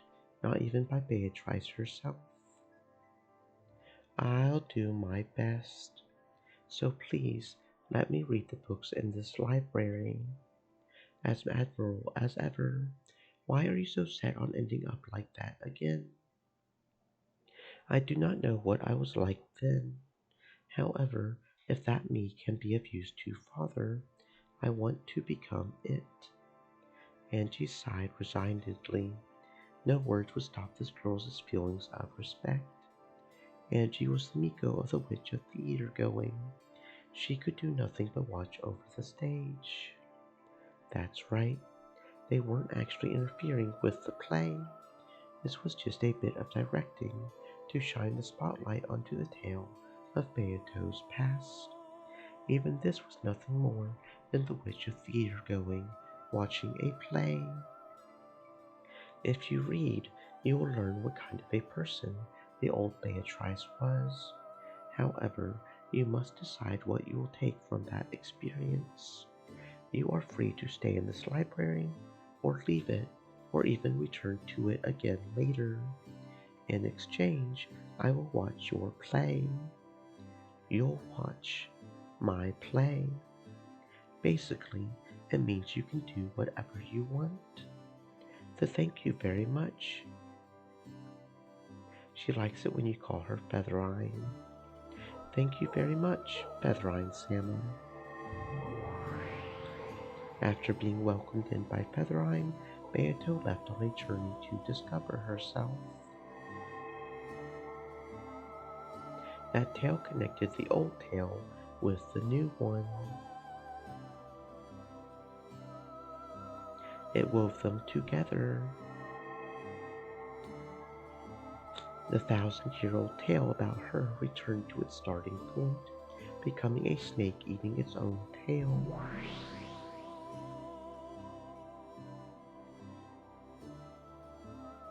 The ring of that snake began slowly, bit by bit, to turn into the shape of a small island floating on the sea. And that was Rockinjima. The 1,000 years of the witch born on this island were tied to the island. Was it 1,000 years, or just 6? Or did this tale start even further back into the past? Beatrice went out on a journey to find herself.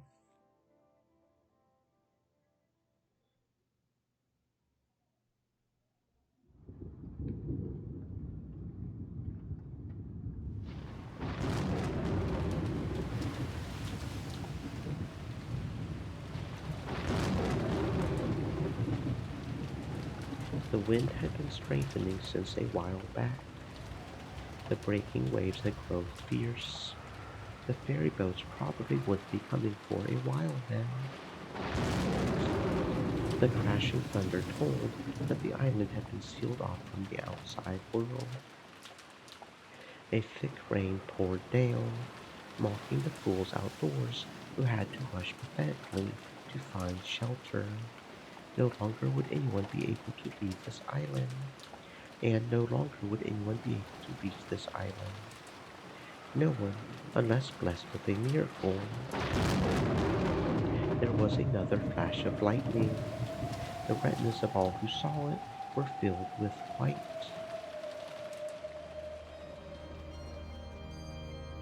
As that white faded away, an eerie shadow pulled itself up amidst the raging waters of the beach. As though suddenly remembering to do so, it coughed violently several times, filthily spitting out the sea water that had filled its stomach. Then she tore apart the touch fastener of her life jacket and threw down the reason she had been able to float here without so much as a thank you.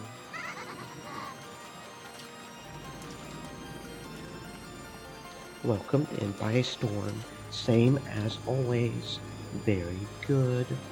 Yes, come and entertain me, Battler said.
News of the drifter who rooted Erica quickly spread across Rockinjima. Erica had been welcomed in politely, and it was decided that she would be treated as a guest until the typhoon passed. In the dining hall, Goda's wonderful dinner had ended, and everyone was relaxing and enjoying some after-dinner coffee and cheese. Apparently, Battler was a bit relieved that Erica had come and turned into a good scapegoat. It drove away some of the attention he had been getting piled on him for finally coming back after 6 years. In fact, she turned out to be very talkative. So when the conversation turned to a sophisticated discussion of the mystery genre, even the adults were drawn in. She was apparently so well versed that even Nanjo, who had a vast knowledge of the subject, was impressed. Good point. A strange family in a western mansion on an isolated island during a storm. Now that we have a detective stopping by to take shelter from the rain, we've got all the major factors lined up. Have no fear. No matter how difficult the crime, I will solve it. That's a detective's job. How reassuring. It almost sounds as though you want a bizarre crime to occur. I hope I don't have to play the part of the victim. Dear, you mustn't say such things.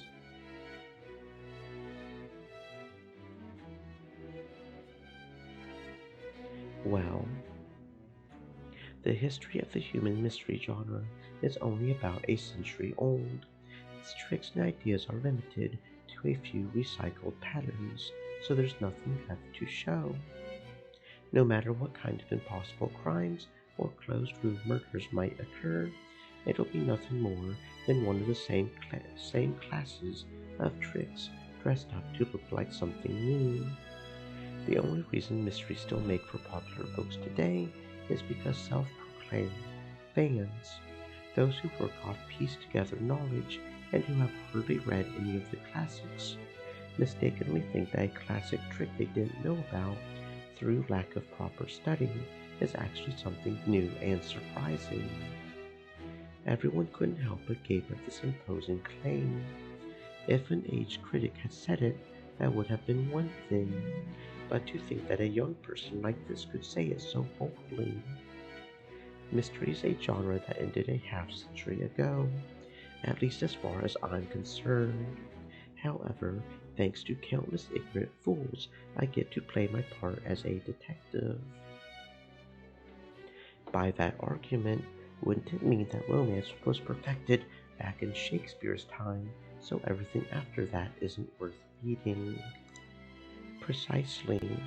So, if you just read Romeo and Juliet, it's the same as having understood all of romance.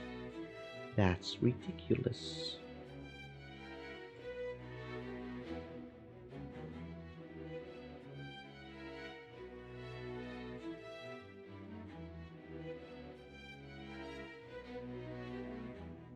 It's not like there's any need to read more books than everyone else just for its own sake.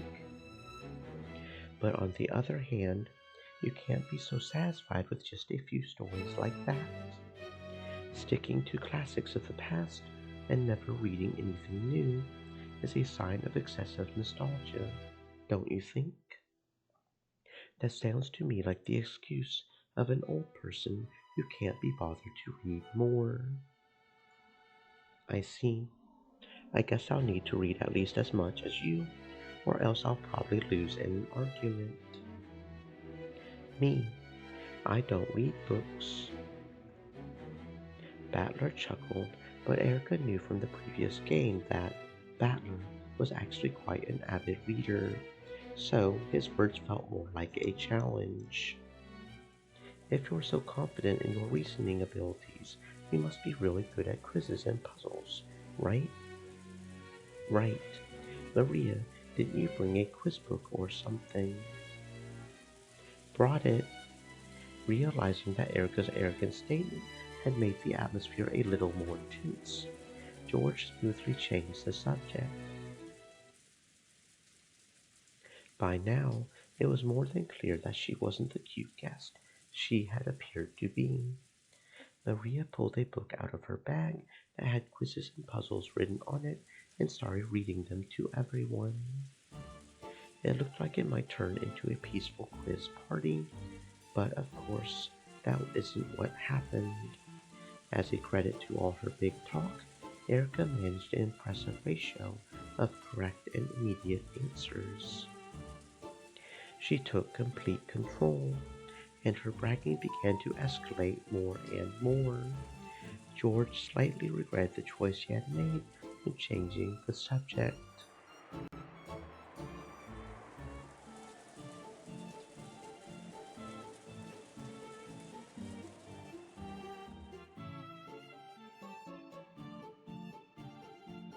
106 matches.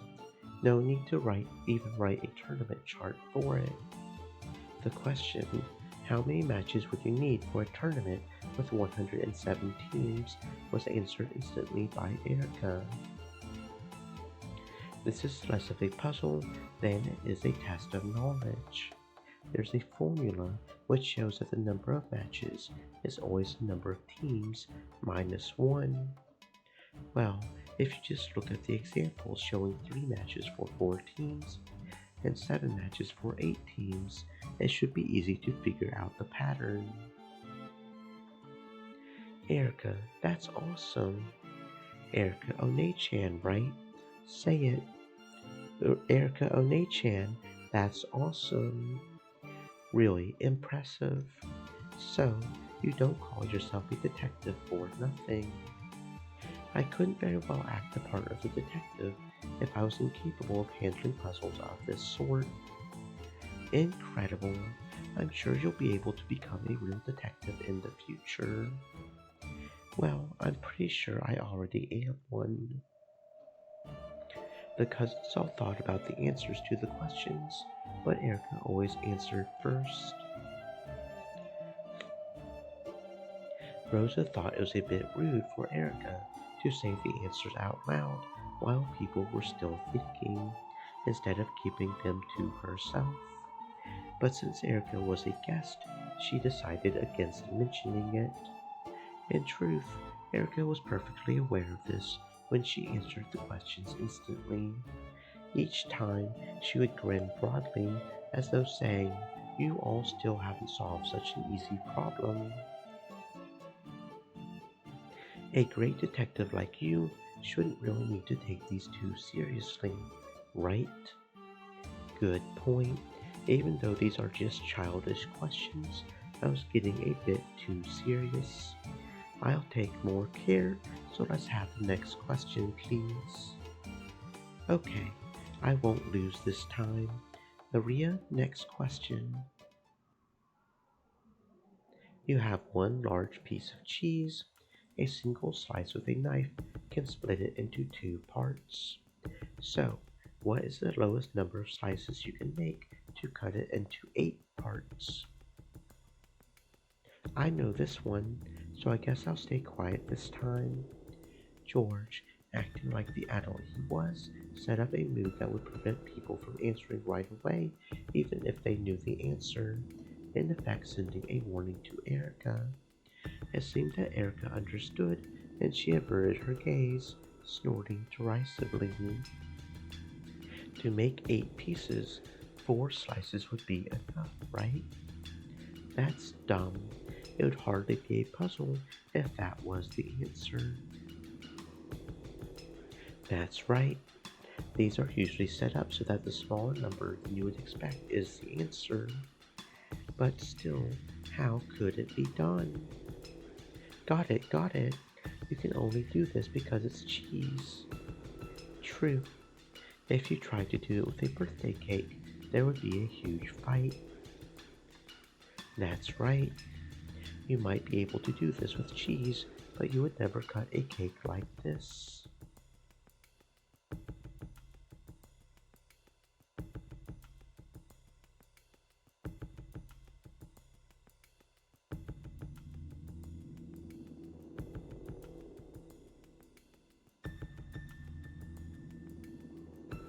All of you know the answer.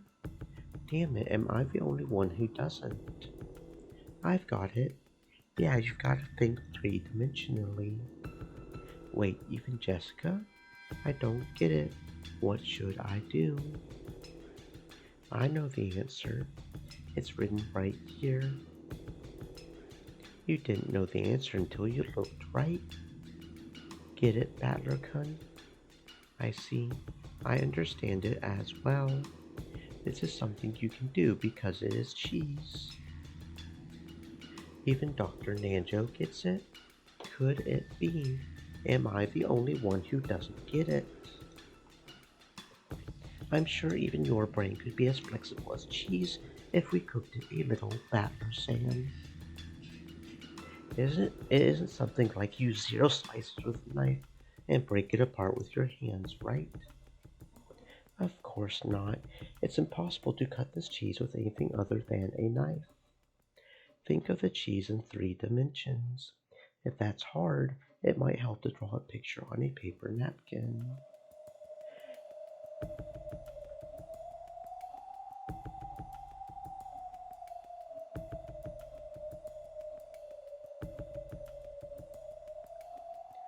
So we have one large piece of cheese, right? Then we use a knife to make 8 pieces. Can the knife only cut in a straight line? Yes, that's right. The knife only cuts in straight lines. Oh, but here's a hint. You can only cut in a straight line, but you're free to cut it wherever you want. Try thinking of a bunch of ways to stick it in. You should probably try to think out of the box a bit. Show us what you've got, Battler-kun. You have a large piece of cheese. How many times must you cut it with a knife to make 8 pieces? You could obviously do it in 4 cuts.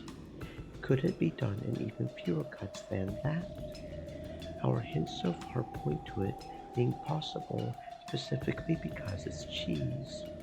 If it was a birthday cake, you really wouldn't be allowed to do this. Cheese. Cheese. Something you can do because it's cheese. I've got it, I've got it. I was totally tricked. This isn't something you could think of if your mind's all stiff and rigid. Seems like you finally hit on it. Hopefully it actually is the right answer. It's impossible to cut the cheese with anything except a knife, right? The knife can only cut in a straight line, right? There aren't any other rules, right? Right? Not really. Okay, then that's gotta be it. That was a tough one, almost like a riddle. You've just gotta get beyond cutting straight down from the top all the time. You make 2 cuts from the top to get 4 pieces. If you keep it like that and cut across the side, splitting it into upper and lower halves, you get 4 times 2 equals 8 pieces. It's an answer you can't reach unless you think 3-dimensionally. In other words, the correct answer is 3. Really? I thought the correct answer was 1. What kind of magic did you use? There's no way in the world you could manage it with 1. This isn't a riddle, it's just a normal math problem. Really? I thought of the 3-cut method right away, but I figured that was too easy, so I guess I tried to twist it too far. Battler's answer is smaller than the font in the book. Is Battler right? Yes, he is.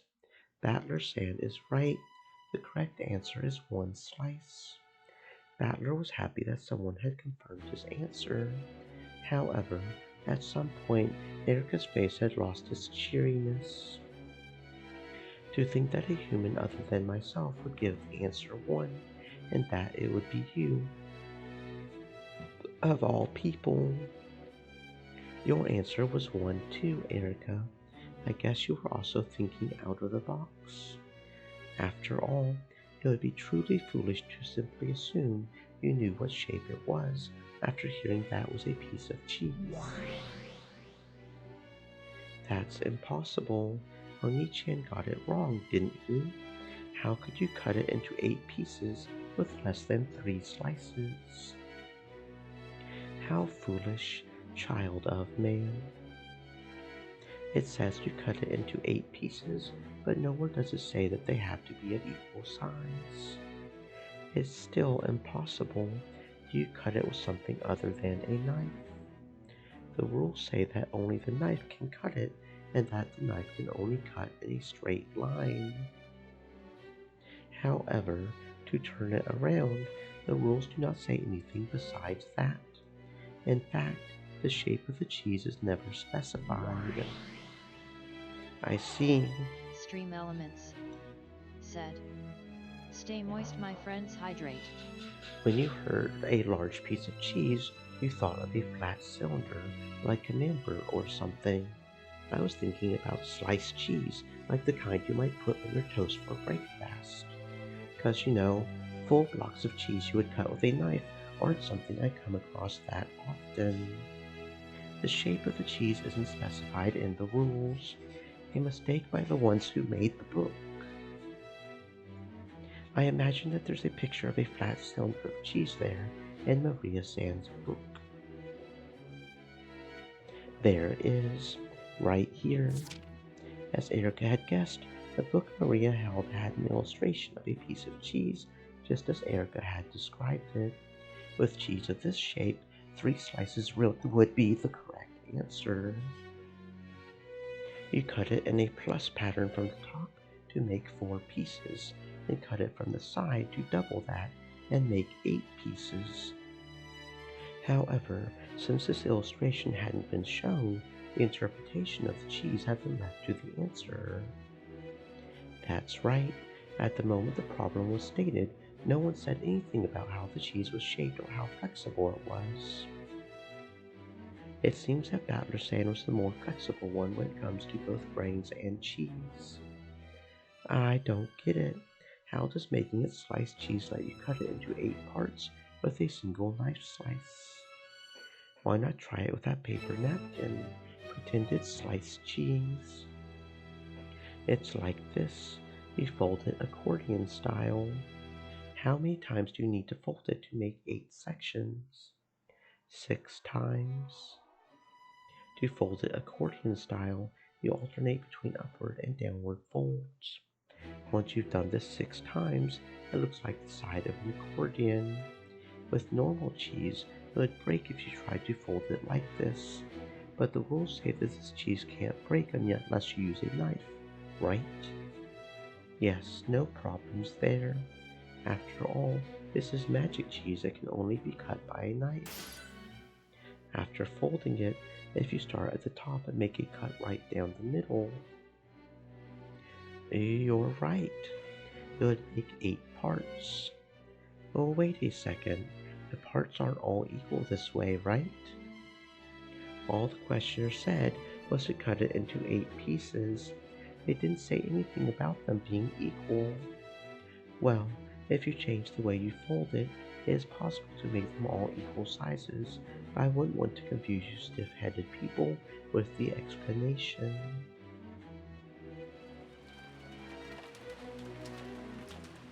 For a while, everyone was stunned. Battler had reached a far better answer than 3 by thinking of the problem as a riddle. Erica had already known both answers and had even spotted a mistake made by the book. The others could do nothing but stare at those two in surprise. Incredible! So we were the stiff-headed ones. What an utter defeat! We were thinking in 3 dimensions, but it looks like Battler-kun and Erica-chan were thinking in 1 dimension higher. It seems the game of the witch has toughened you up quite a bit. Puzzles without specified rules. In other words, all things not covered by the red truth are left to the observer's interpretation. It's the most basic of methods for constructing gaps in the witch's closed rooms. What are you talking about? Is that a quote from some novel? Well, let's call it that for now, shall we? Anyway, I guess this means that everyone's brains are as stiff as rock hard cheese. Without any signs of restraint, Erica looked at everyone and laughed sarcastically. Only Maria didn't notice the venom in that laugh as she happily turned to the next page. Then on to the next problem. You have 3 cups and 6 coins. Split up the coins so that there's 1 coin in one cup, 2 coins in another, and 3 coins in the third cup. Wait a sec, that's easy. Just stick 1 coin in the first cup, 2 in the next one, and 3 in the last one, and you're done. However, can you do the same thing with only 5 coins? Here's another cliched problem. Don't tell me that you'll all need to waste several precious seconds on a problem like this. By now, Erica was gazing around with an unpleasant look, acting in a manner that was completely inappropriate both for a guest and for someone of her age. She was no longer a guest who would be staying until the storm passed. She had transformed into an annoying guest who wouldn't leave until the storm passed. Everyone thought this, but they were unable to say it aloud. Right, speaking of problems with coins, I've heard that picking up coins is a good way of judging someone's skill with chopsticks. Chopsticks. Yes, chopsticks. That's right. Chopsticks are the most elegant utensil on the planet. Poking things and chopping them up with forks and knives is so barbaric. Chopsticks are the best. For me, using chopsticks is truly an art. Jessica was about to say, "Aren't chopsticks just sticks?" but stopped herself just in time. She realized that it would be best to let George take control for now. "I have a coin here, so would you like to challenge me? I'm pretty good with chopsticks." "That's right. We trained George very well with those." Indeed, table manners are a window into one's upbringing, and Erica-san uses them quite well herself. "I'll lend you some coins too. It'll probably be more fun with more of them." "Jessica, watch closely and learn." Damn it! Okay, let's go. Let's see who can move the most coins over to their plate. Bring it on. Chopsticks, chopsticks. This time, George had steered the conversation into a good direction. Everyone else understood, and they helped to egg on this chopstick fight and change the subject. They were fully aware by now that Erica was extremely proud of her intelligence, and apparently she had the bad habit of using that to look down on other people. She spun her chopsticks around with the deft hand of a juggler, staring at the coins scattered on the table like a dog who had been told to stay after having a meal placed in front of it.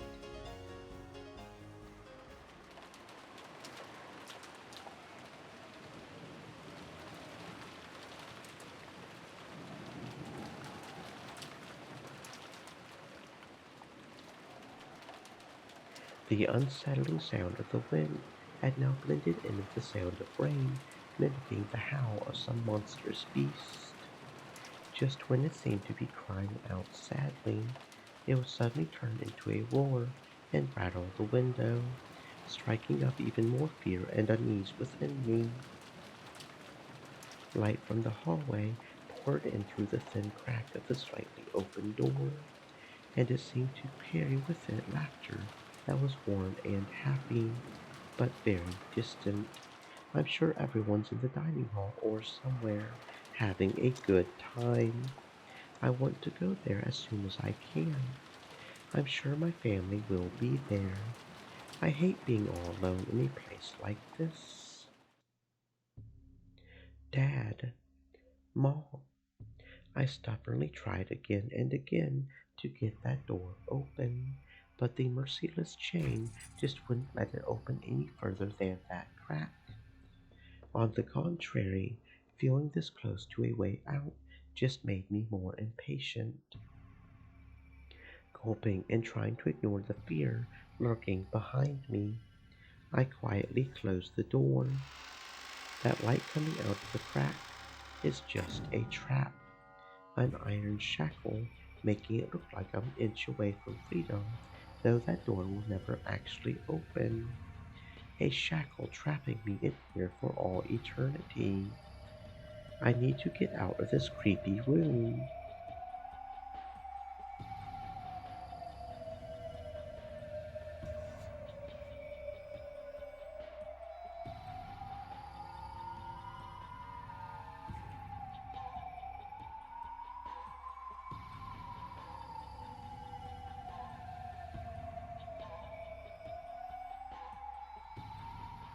As soon as possible. When I closed the door, all that filled the room were the eerie sounds of wind and rain. The way the wind picked up every now and then and shook the window frame felt like a monster in a cage shaking the bars. I was so scared of that monster, I couldn't help but avert my gaze from the window. Gotta search.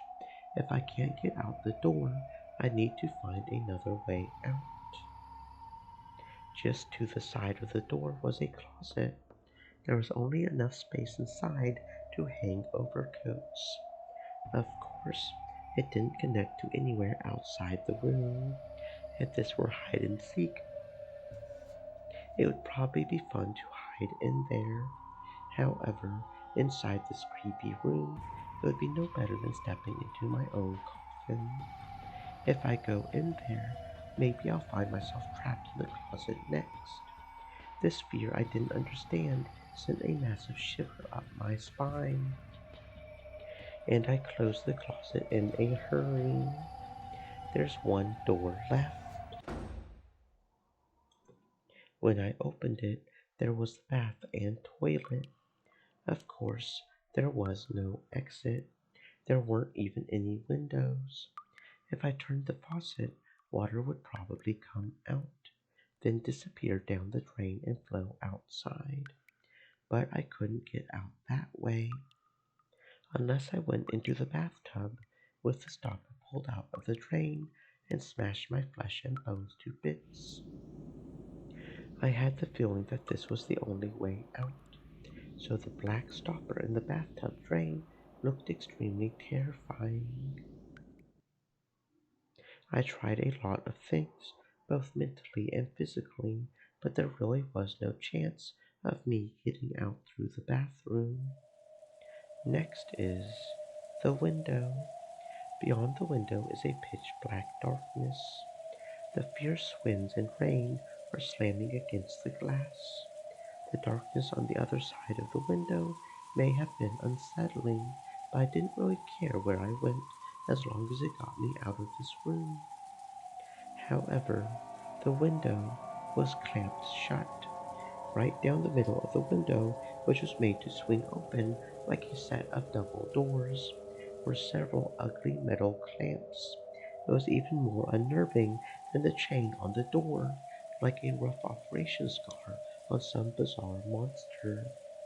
The wind and rain slammed against the window frame, shaking it and making it creak loudly. However, unlike the door, this wouldn't open even a crack. I've had enough. Give it a rest already. What the hell's going on with this room? I've had enough of this creepy room. Enough, enough, enough, enough.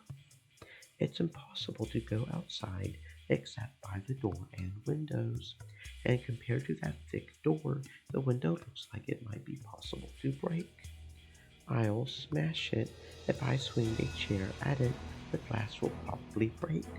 I might even be able to smash the wooden grid that runs through these latticed windows. All I need to do is make a gap large enough to slip out of. I grabbed a fancy looking antique chair and headed back to the window.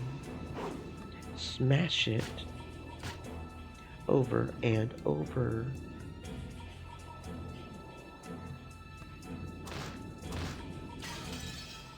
The glass smashed with a violent sound, and the frame groaned and creaked. Smash it, smash it, over and over. If I can just break through the wooden grid. What the hell? Even though the glass has been smashed apart, even though the cold rain that blew in tormented me, I just couldn't get that grid to break. They weren't iron bars. It was just a slender wooden mesh. Even though it's fragile enough to make that creaking sound, why doesn't it break? No, wait, maybe it's almost broken. What if I try attacking it from a different angle instead of just smashing it head on? I stuck my left hand outside through the hole in the broken glass window, grabbed the frame by the front with my right hand, and tried to break it by shaking it out from both sides. My left hand started to grow ice cold from the frigid winds and rain. When I shook it, fragments of glass sticking out from the broken frame poked into me, and my wrist was soon stained with blood. But if I can just get out of here, this much pain is no big deal. But I can't get out. I'm stuck. It won't open. I can't break it. The more violently I shook the frame, the more the glass fragments tore into my left wrist, causing me intense pain. Wait, what's... Before I realized it, the glass fragments on the frame had extended out. It was as though an ugly beast was trying to chew my hand off with glass teeth. It didn't just feel as though they were growing out. They actually were getting longer before my very eyes, and they're chewing my hand to bits. I tried desperately to pull my hand out, but it had already dug deep into my wrist, and I couldn't move it. I put all my strength into it, but it just hurt more and more, and the glass didn't even budge. What the hell? Damn it, let go! Let go, let go! I hit the glass with my right fist over and over, but that just hurt my right wrist and did nothing to release my other hand. Just then, my left hand, which was still exposed to the rain outside, brushed against something slimy. Well, what? It couldn't have been a leaf blown about by the winds or anything like that. I mean, it felt just like the touch of someone's rain-soaked hand. Then it closed tightly around my left hand. When I felt the 5 fingers, I knew that some person out in the darkness was touching my left hand. And, yes, I know who it is. It's the witch, the terrifying witch who rules over Rockinjima's night. The 2 hands soaked in the freezing rain gently caressed my left hand. However, though I could tell what was happening by touch, I couldn't see anything out there in the darkness. Then it felt about my fingers and twisted my ring finger up. It's gonna break.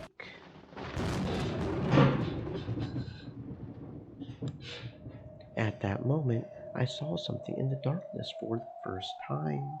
It was white. The darkness grinned. It bared its white teeth.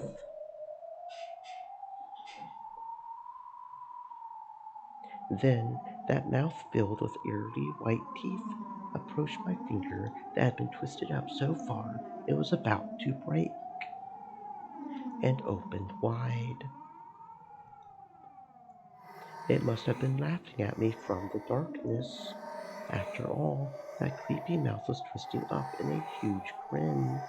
I had a horrible idea of what it might be trying to do to my finger. A shiver ran up my spine. I resisted as much as I could, but the fangs of glass just wouldn't release my left hand. And then it gently bit my finger.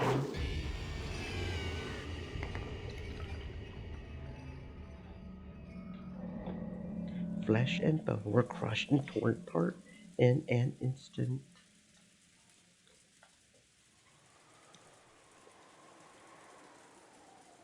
Did you hear something just now? I think I heard it too. It sounded like a clunk. It's probably just the wind hitting a window. This is a beat up old mansion after all. Yes, it is pretty creepy. When I was a brat 6 years ago, I remember spending a lot of nights all scared that the witch really was walking around the mansion. She exists. Beatrice exists. What's at the other end of this hallway? There are guest rooms there, but they aren't being used now. Yes, after all, we have the guest house now. Until then, we would always stay in these guest rooms. Yes, I remember too. When I saw the guest house today, I was surprised at how beautiful it was. Well, that's because it was just built. I wish I could move my own room over there. Shannon, Erica Sand's room is in the guest house too, right? Yes, we have prepared a room for her in the guest house. And since the guest house is a good distance away from the mansion, no matter what kind of trouble happens, you can't hear what's going on in one from the other. Are you still in detective mode? Sounds like you'll be all bummed when you wake up tomorrow and manage to say good morning to each other. True, at least one of us had better be gone by tomorrow morning, right? Allow me to guide you all to the guest house. The adults were apparently about to begin a conversation that they didn't want the kids to hear. The real family conference was about to start. As the kids and Erica followed Shannon on their way to the guest house, they passed through the entrance hall. Looks like it's pouring down at its hardest right now. Should we watch TV in the parlor until it dies down a bit? Mama said to go back to the guest house. We have to go, or she'll get mad. I think we'll be able to relax a lot more over there. Better than getting to see and hear our parents get all pissed at us. It looks like everything's falling into place. Erica giggled, an openly indiscreet look on her face. I'll go get some umbrellas for everyone. Please wait here. Wait a second. It's been bugging me for a while. Who's the woman in that portrait? Well, to be honest, I already knew that it's Beato's portrait. Still, we only just walked past it in the last game, which is no fun. Erica whispered to herself, but of course no one heard her. This is the master's benefactor, Beatrice Sala. They say she gave grandfather a vast quantity of gold, meaning that she's to thank for the Ushiromiya family's revival. She's just a witch of grandfather's delusions. Supposedly, her ghost walks the corridors of the mansion every night. Quit it. That story always freaked me out when I was little, and it always made this mansion feel terrifying after night fell. Right, that's true. What about now, 6 years later? I had totally forgotten, but looking at this portrait head on, I can feel that old fear coming back a bit.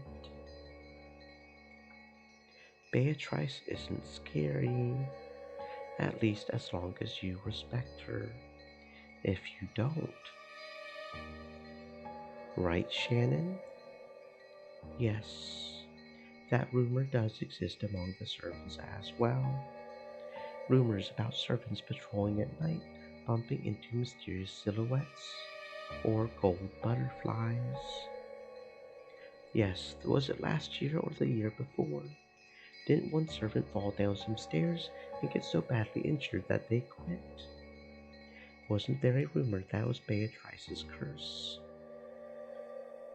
Jessica told it like a ghost story, trying to scare Erica, but Erica just laughed disdainfully. Come on, that's creepy. It was probably just an accident, right? Just a coincidence. It happened just after grandfather had this portrait hung here, so it was probably the year before last. In fact, if I remember, this here is the staircase that servant fell down, right? Yes. After all, this insanely huge portrait really stands out. Shortly after it was put up, everyone was talking about what it might be. And then, when the accident happened shortly after, people started calling it Beatrice's curse. So, these ghost stories about Beatrice started after the portrait was put on display. No, rumors about Beatrice Samma's ghost walking about were around even before that. However, I do think those stories grew in number after the portrait was put there. Before then, even though they had heard about the witch Beatrice, they didn't have an actual distinct picture in their heads of what she would be like. I imagine that this portrait made that picture distinct for them, strengthening the rumors even more. So, who started talking about this Beatrice witch in the first place? Grandfather. He would always start freaking out and yelling, "My beloved witch Beatrice," though until we saw that portrait, we had no idea what she looked like.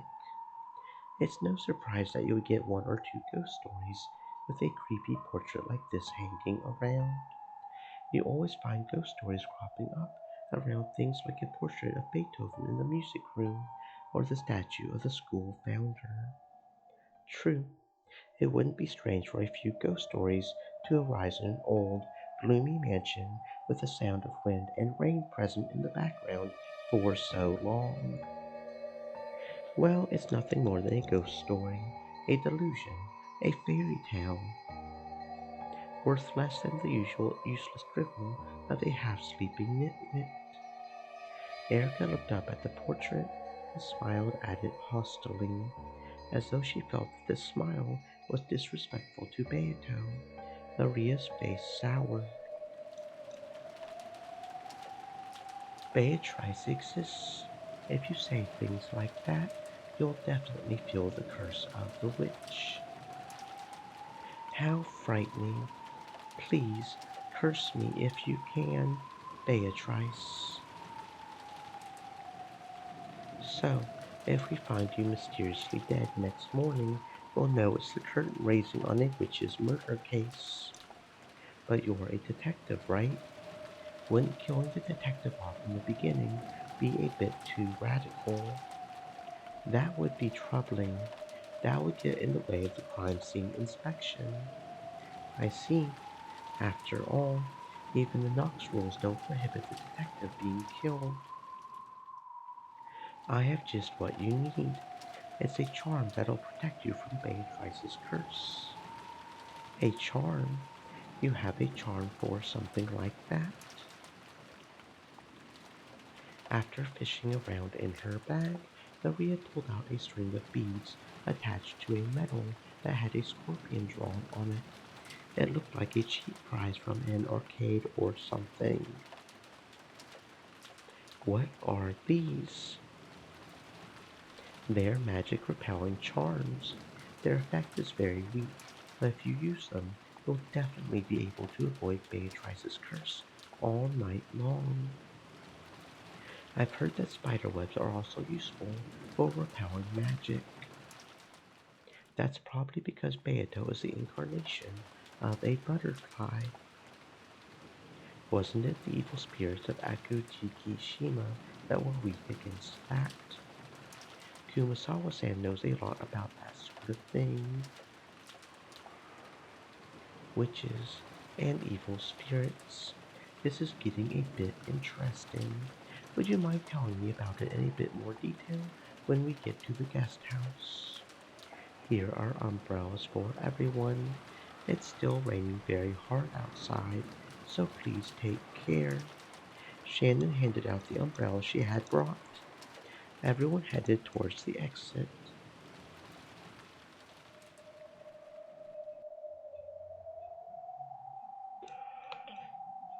And then, when there were none left standing in front of the portrait, a gold butterfly appeared. It expanded out into a golden splash, becoming a human form. In the hall, empty now that the children had left, Beato stood alone and silent, looking up at her own portrait.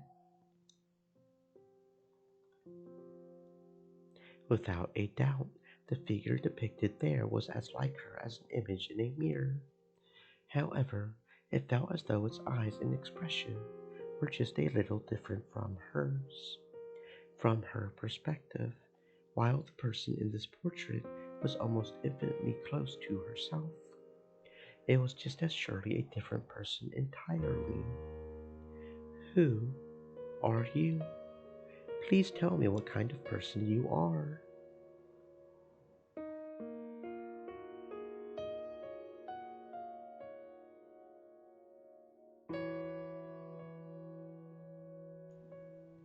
Beato had already finished reading the fragments from Feather Ein's library, which showed the tales of all the games so far. However, the witch called Beatrice, who had been depicted in them, had been so vastly different from her. At the very end, it had looked as though that witch and Battler had connected just a bit as rivals. But for the most part, Beatrice had just bullied Battler in nearly all of the tales. Even though this was about her, she had no idea why Beatrice had tormented Battler so much when she had supposedly been born for Battler's sake. All she had learned from Featherine's library was that the former Beato was a completely different person who defied understanding. What happened to you? I am an egg of you, a chick. Your wings should have existed for father's sake. Just when did you have one of those torn off and end up so drastically different? She had listened to the conversation Battler and the others had just been having. Beatrice can't handle scorpion charms. Beatrice can't deal with spider webs. She wouldn't have wanted to touch either of those by choice, but it wasn't as though anything terrible would happen if she did. Was being perfectly fine when around those, proof that she wasn't Beatrice. Even though this involved her own self, she didn't understand at all. So, she quietly gazed into her own eyes on the portrait. It felt as though the truth hid behind those eyes.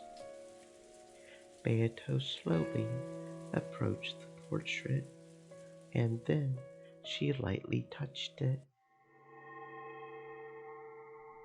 When she did, it felt as though the portrait rippled slightly. Yes, this is a doorway to the long path that will lead her to the Golden Witch, Beatrice. Beato felt a bit dizzy.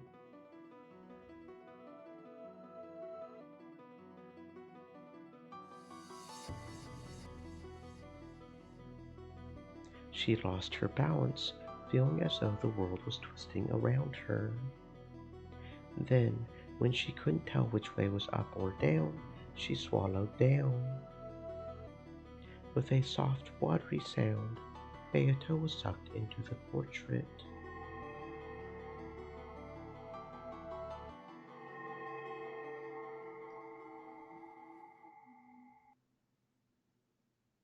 The world inside the portrait was pitch black. However, there was nothing unsettling about it. It was a comfortable darkness, like when you put your head under the covers in bed at night. Beato realized this was a world inside herself. So, despite the darkness, she felt a warm embrace. As long as she asked for nothing, this world would ask nothing of her. But she couldn't remain like this. She didn't want to spend eternity inside the darkness of this world. Yes, I need to hatch out of my egg. This darkness is the shell surrounding the gold butterfly called Beatrice. I will be born for Father's sake. I will be born to live for Father's sake and to serve him. She took her goal, her reason for being born, and put it into words. As if in response to those words, the seal on the shell began to melt away. Cracks appeared in the darkness, and a brilliant light enveloped the world.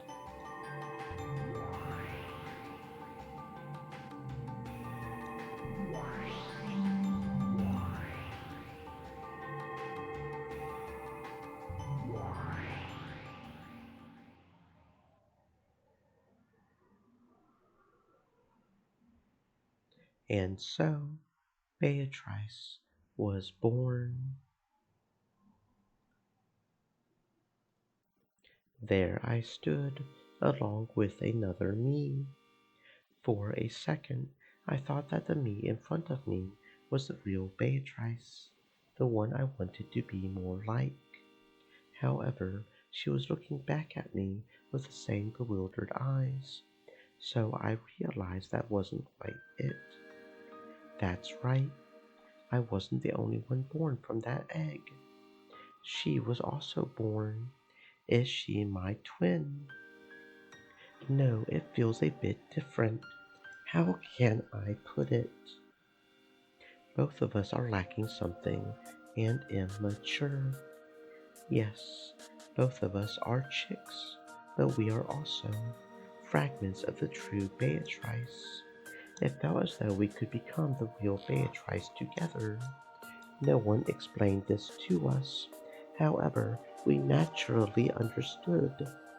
I decided to talk to this other me.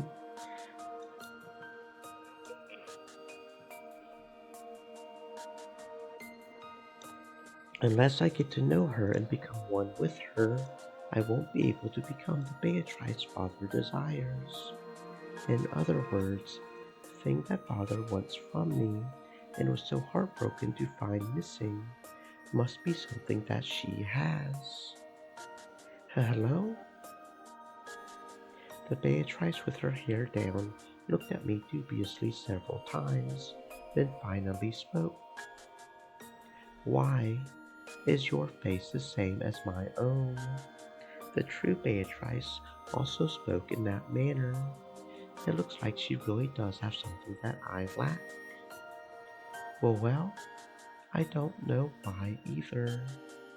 I am the Golden Witch Beatrice, and you are? I am also Beatrice. I was born for the purpose of serving Ushiromiya Battler. I am the Golden Witch and the ruler of Rakajima's night. I know of Ushiromiya Battler, but I have trouble imagining why I should have to serve a brat like him. I realized that the thought I had had a second ago must have been true. Together, we really can become the true Beatrice. Though the person in front of me does have the part that makes her a witch, which I lack, she does not possess the mission to live for Ushiromiya Battler's sake. She has what I do not, and I'm sure I have something she does not. We must be two and yet one single person. I think we're something like twins. No, that is not so. You are my little sister. I have been here since long before you were born. Is that so? I was born later. So, Does that mean the mission to live for Ushiromiya Battler's sake was born later on? However, I don't think my whole existence is something quite as faint and intangible as a mission. I have enough of a personality to think and act as I am doing now. So, the witch Beato and I are separate people, with both of us possessing something the other lacks. In that sense, maybe it's fitting for us to call ourselves sisters, as she says. I want to know about you. I also wish to know. I understand that you are also me. Why is it that you speak that way, and why must you serve Battler? Until we grow to understand this, it seems both of us will remain immature. I want to become a complete Beatrice. Until you were born, I was complete. However, now that you have appeared, I believe that accepting you is my fate. I also wish to know about you. The witch Beato's tone was very slightly arrogant, which fitted her self-proclaimed status as the older sister.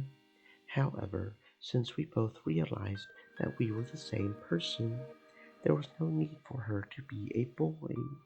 She probably realized that, after meeting me, her current form was no longer her real self. Where are we? Is this the hall of the mansion? Beato gasped. Her portrait wasn't there. Did that mean that this was at least 2 years in the past? Precisely. This is the hall of the Ushiromiya mansion. The night is my time, and the nighttime mansion is mine as well. That fool Kinzo is still so desperate to catch me or revive me. How truly ironic. Here I am, openly ruling the mansion every night. So, what do you do here? I have lost my body, and due to the effects of that hateful shrine, I have no magical energy. However, my power is reviving bit by bit every day. I can't wait to eventually undergo a spectacular resurrection and have a good laugh at Kinzo. I can't wait to tell him that I've succeeded in escaping from his cage. Simply put, I'm a ghost killing time by wandering about night after night, with nothing to look forward to besides teaching that old man a lesson. But may I join you? Of course. After all, you are a part of me. How could the left hand refuse the company of the right? Why should I refuse? I shall be pleased to have you, my little sister, the new Beatrice. Thank you very much, oh Nei-sama.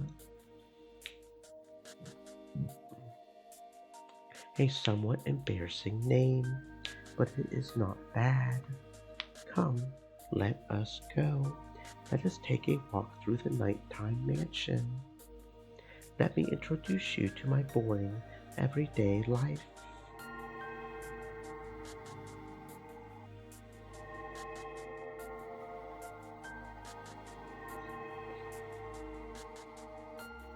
The two Beatrices changed their forms into two gold butterflies, flitting silently into the depths of the shadowy mansion.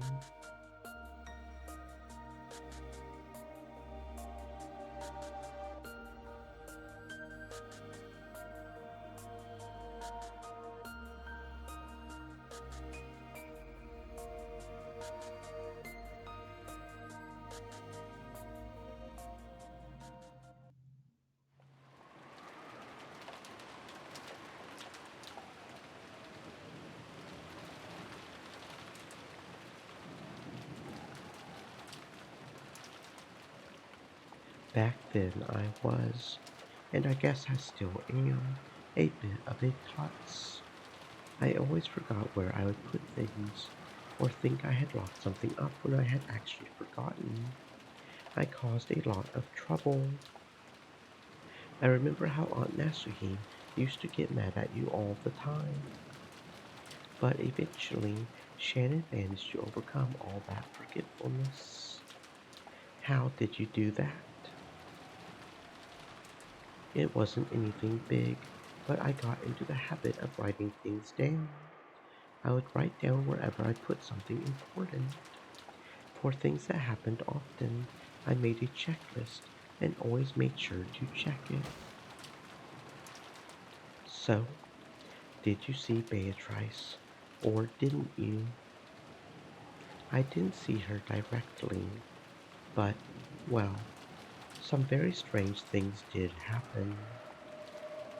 She was talking about a certain summer night. Shannon had been doing the nightly rounds. From her perspective, it was a ghost story. From the witch's perspective, it was just the story of a little summer's night prank.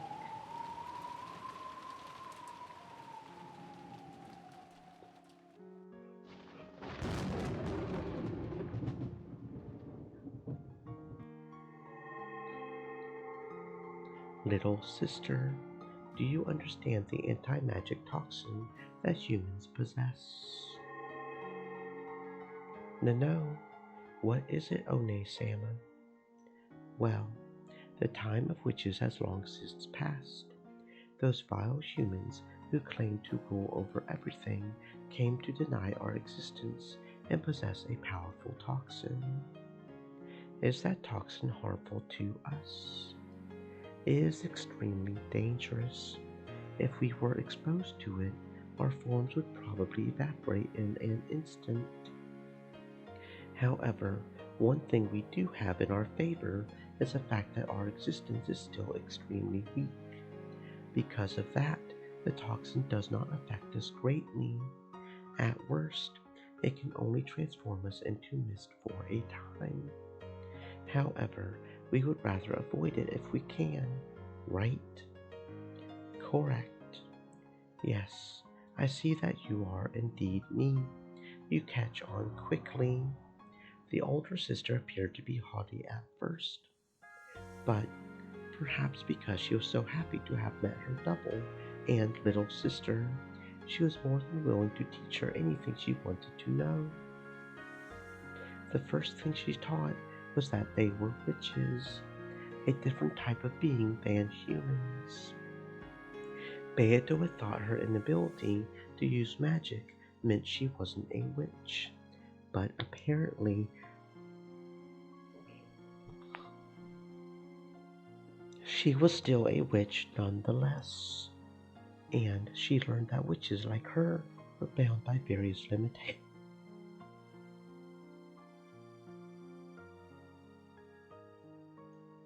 limitations, unlike humans. The greatest of those restrictions was the anti-magic toxin possessed by humans.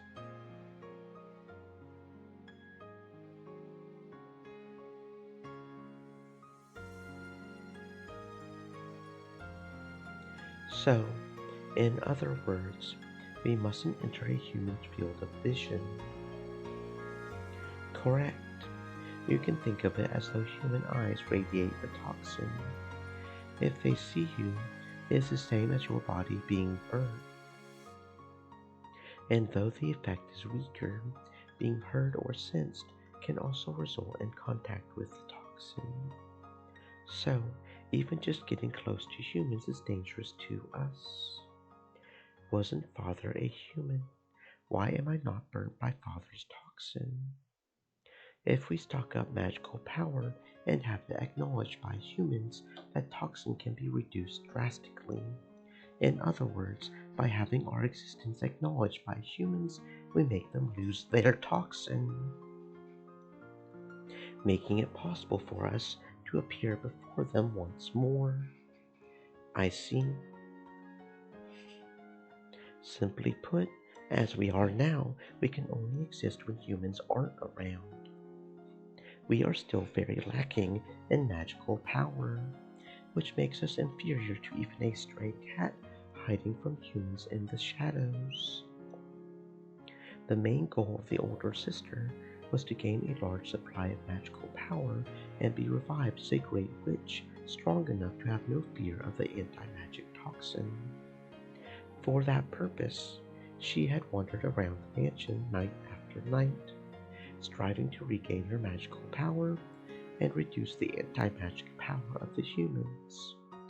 The powerful previous Beatrice, whom she had read about in Featherine's library, had appeared openly in front of humans and had even toyed with them at will. According to her big sister, such a level of power was most impressive. To think that a witch could appear openly before humans and use magic at will. A witch like that would be so great that even I can hardly imagine it. Is that what we will eventually become? Yes, she was like a witch from a picture book, appearing openly before the humans of the mansion and summoning magic and underlings at will. How inspiring! If that is our future, it means that all of our hard work will have been worth the effort. That's right. Anyway, One-sama, how is that goal connected to going around unlocking windows like this? It was the middle of the night. They were following behind servants who were checking the locks on the doors and windows, and undoing those locks after the servants thought they had been set. It felt more like a child's prank than the work of a witch. This is a path that leads to becoming a great witch. All journeys begin with a single step. To those who cannot understand, that first step may look quite foolish from time to time. However, it is still a momentous first step. With pride, as though making the first step for mankind on the surface of the moon, the older sister undid the lock on a window with a click. Do you not understand, little sister? Can you not see why a little thing like this is so momentous?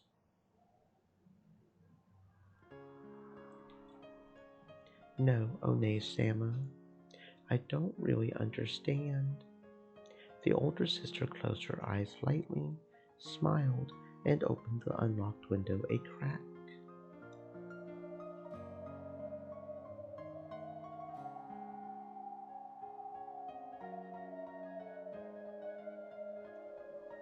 Cool outside air flowed in, making the curtains flutter. Let's put it in the toxin-filled words of a human. We are not supposed to exist on this island. I shall go further. Right now, there's no one in this corridor. And yet, the lock has been undone, and the window has opened. Can you see how great a miracle, a work of magic, a proof of our existence that is? Even you should understand the coolness of this breeze. I do understand. It's nice and cool. The coolness, the softness of the breeze, and the feel of the fluttering curtain touching your hair. All of these things show that we truly are here. So, by unlocking the window like this, we can leave behind proof that we really did exist. And that is why I unlocked it. Of course, it wasn't just small pranks like opening a window. She could also smash windows and faces, or leave behind strange fires and mysterious scribbles. In fact, one time she actually did play a large-scale prank in the kitchen, piling up kitchenware in an eerie manner and leaving behind a bizarre scribble which scared the servants considerably.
It was a complete success.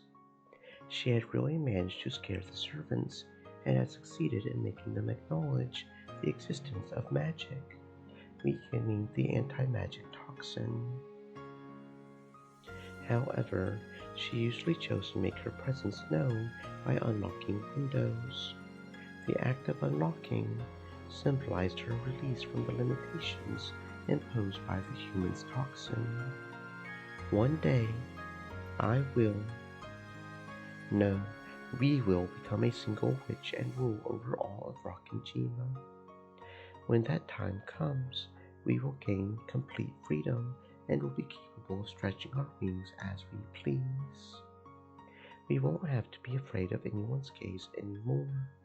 We'll be able to fly wherever we wish, disappear whenever we want, laugh however we like, prank however we like, talk with anyone we want to.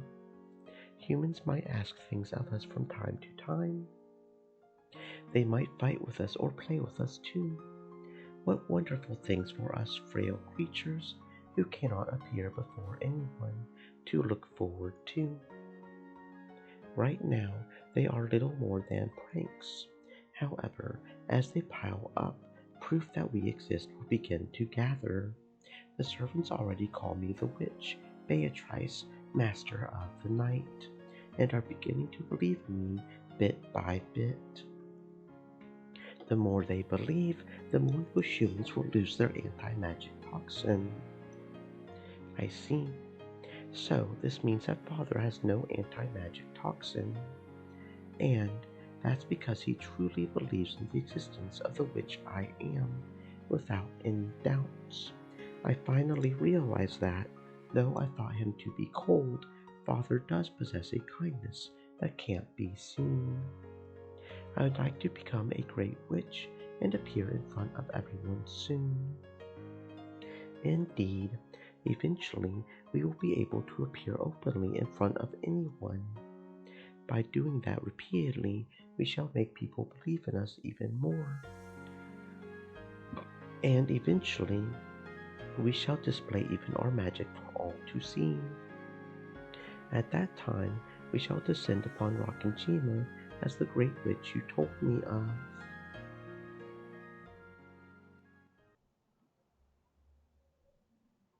The logic of the witch side is quite interesting. It keeps me entertained. It does sound credible, in a way. When humans are frightened to hear that they've entered a ghost hotspot, they're likely to start yelling "Ghost, ghost" at the drop of a hat. That's right. At a fundamental level, all phenomena are neutral, indifferent, and dual. If you want them Stream elements. Said. Stay moist, my friends, hydrate. to be viewed in a certain way, we must first create a suitable environment. If a person has charisma, people will interpret what they do in a positive way, even when they screw up. I see. I guess in that sense, the Beatos' small efforts aren't misguided. If it was just the mansion's locks being undone, everything could be resolved by saying that someone forgot to lock up, or that was some kind of prank. However, the rumors of a witch wandering about the mansion night after night slowly began to take shape as the existence of the witch.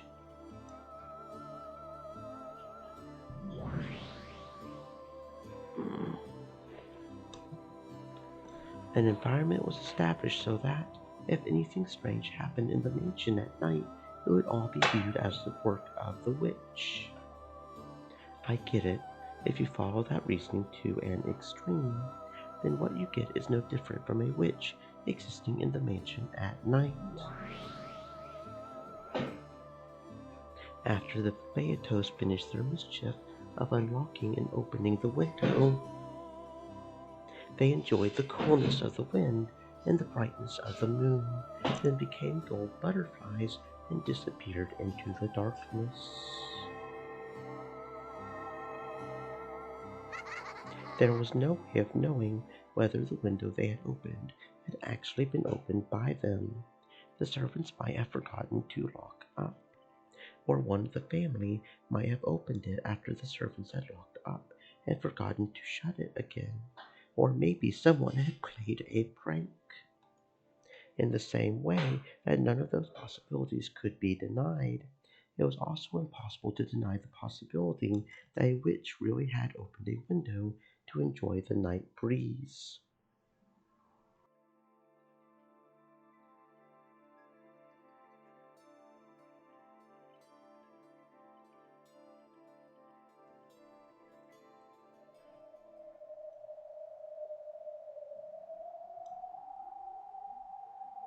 A result without an observer can possess an endless number of ways in which it might have occurred. Humans who can't grasp anything more than a single possibility are unable to imagine anything.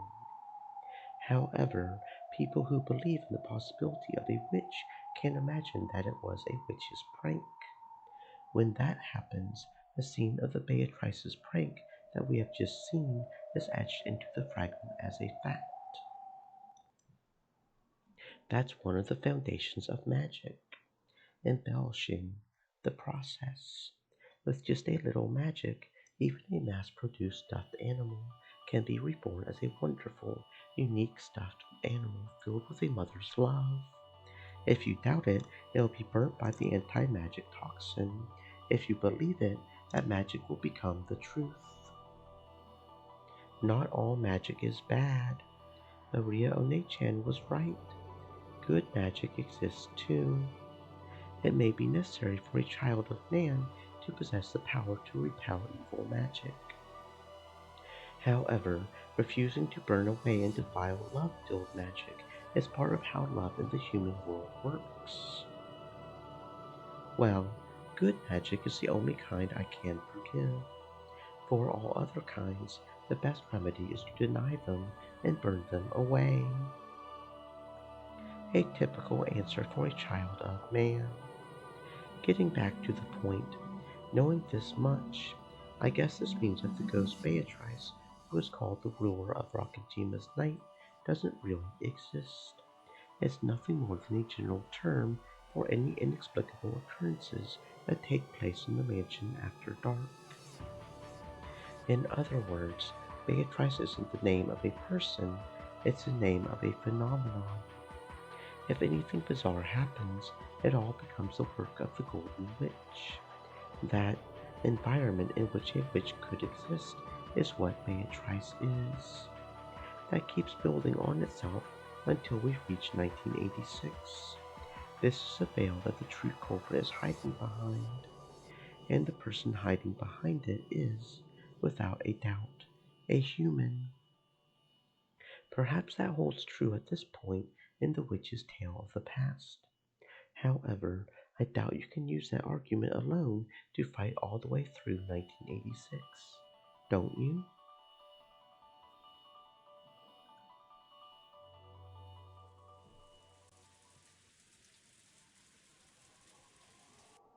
Ridiculous. Wasn't that obviously because someone forgot to lock up?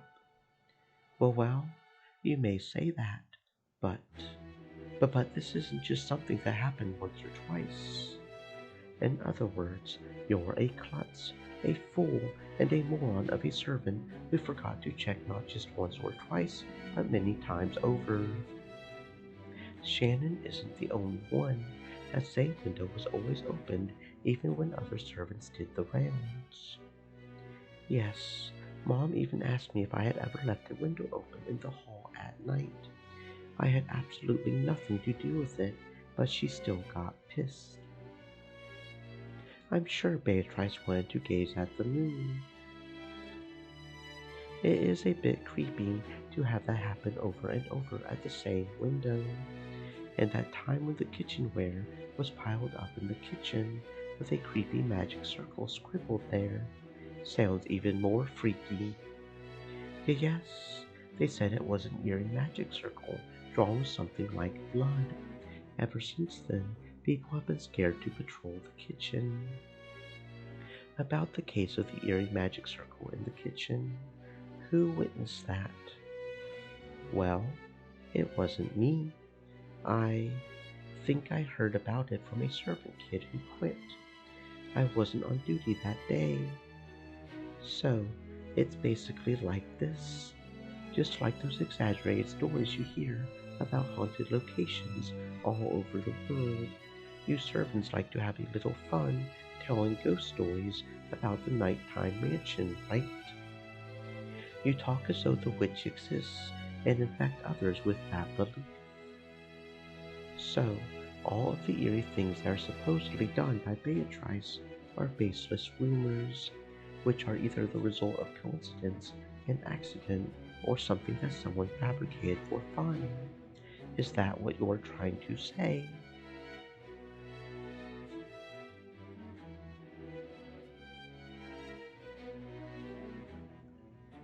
Of course there's no way Beatrice exists.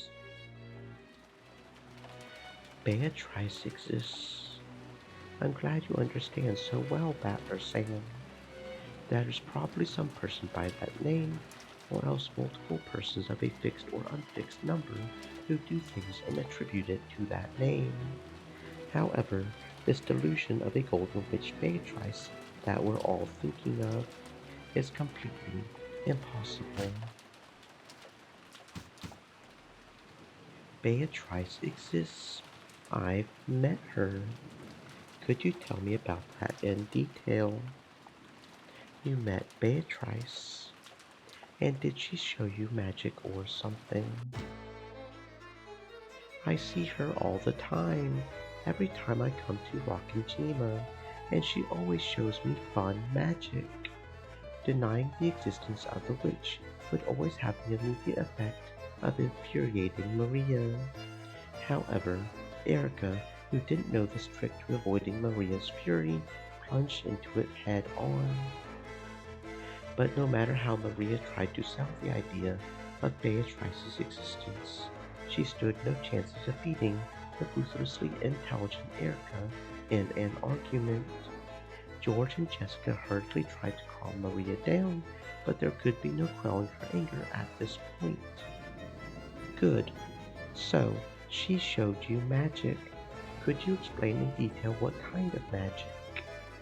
She would always use magic to give me candy as a present. Beto can create candy with magic. She just took it out of her pocket, didn't she?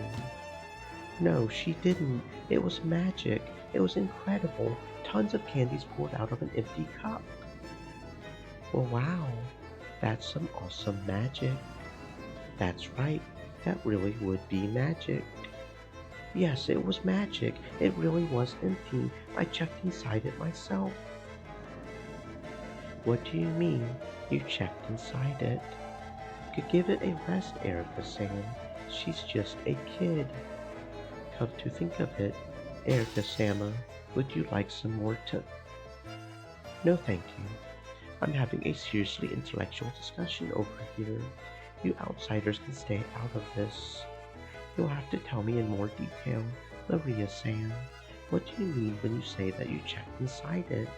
Fortunately, we have right here with us a teacup that's just been overturned and emptied. Come on, be my guest and reenact what happened then, okay? Let's see it, if you would. Let's see it. After holding the cup of black tea, which she had just overturned and was still dripping, upside down over the table, Erica slammed it down hard and slid it over to Maria. Erica's eyes glowed repulsively like those of a snake about to snap up a frog. Those eyes were ice cold and had a darkness in them that made one want to avert their gaze. On the other hand, Maria was glaring furiously. Her whole body was shaking uncontrollably in the greatest expression of anger that a human can manage.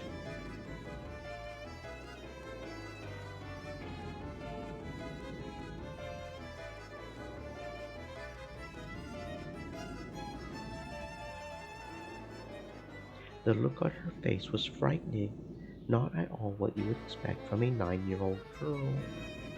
So stop it, both of you. Okay, Beatrice took the empty cup, and then she did this.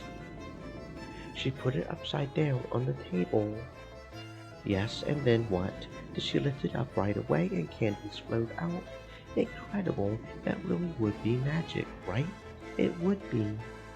Battler and the others tried to get between the two and calm them down, but it was no use. They violently pushed aside the others, and, glaring at each other from so close that their foreheads banged together, they repeatedly slammed the upside-down cup on the table. The sound of their foreheads banging together and the cup being slapped down shattered the barrier between reality and illusion.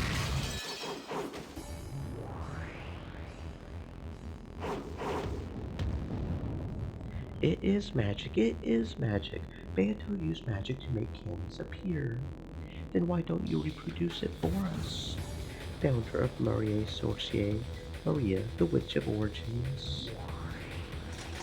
Lady Erica, this opponent is not worth your time. This battle is not worth fighting. Shut up, murder doll. Okay, how do you claim that the overturned cup was filled with candies? Just turning the cup over won't make candies come out, because you have to use magic.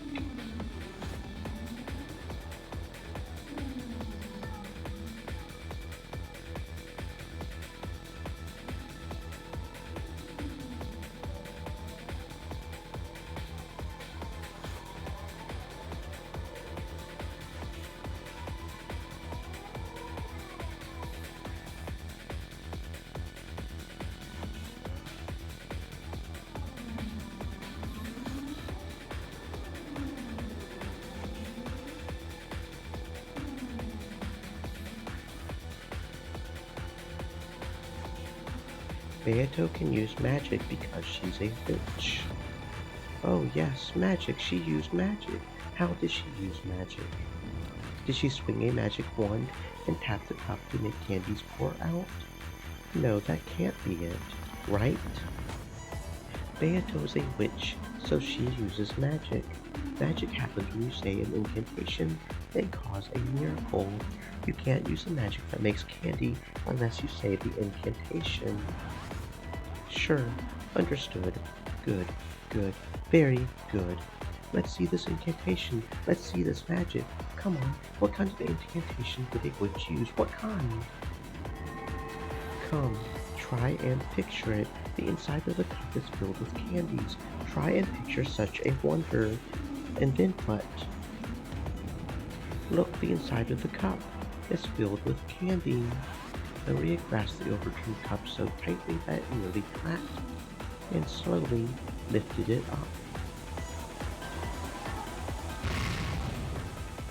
Then, from the inside, several cute candies poured out.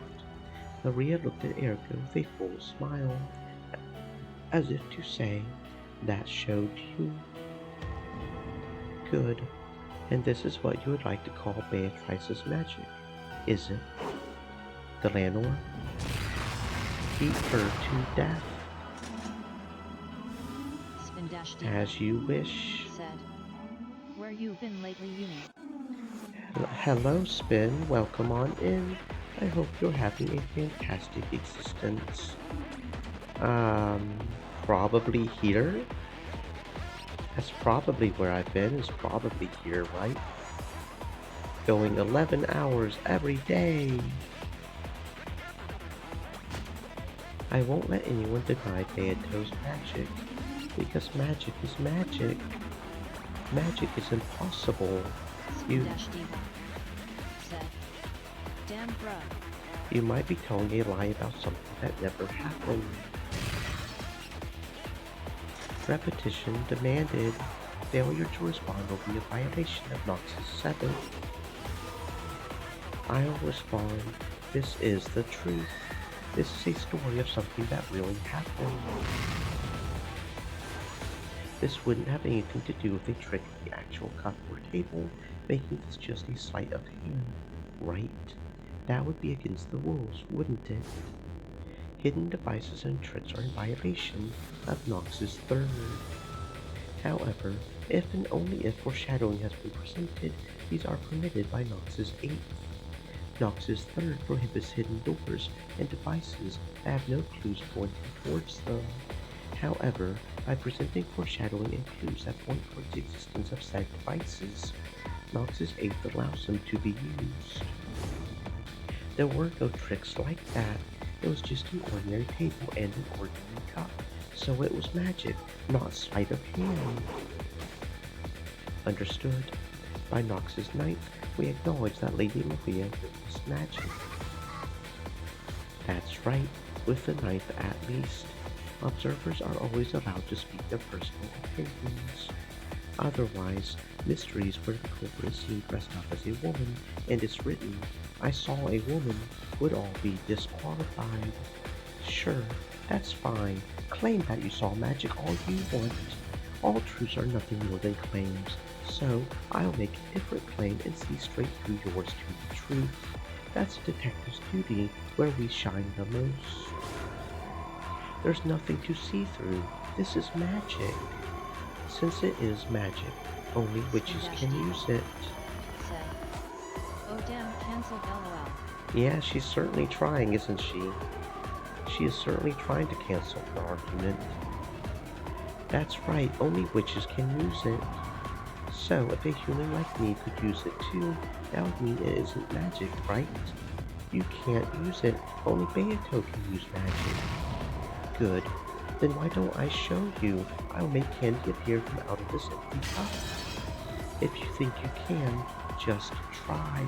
Impossible, impossible, useless, useless. There's no way a human can do it. Then please, please, please, just relax and watch. Here we have an empty cup. Is that okay? It is, isn't it? Then we turn it over on the table like this. Let it be known that this fight has no purpose. Said. No, I mean she said men can't dress as chicks and be called women. She s cancelled. Oh yeah, lol. definitely canceled for that, right? Yeah, that's, yeah. And vice versa. And vice versa. Butler chicks are awesome. Chicks in a tuxedo acting as a butler, yes, definitely.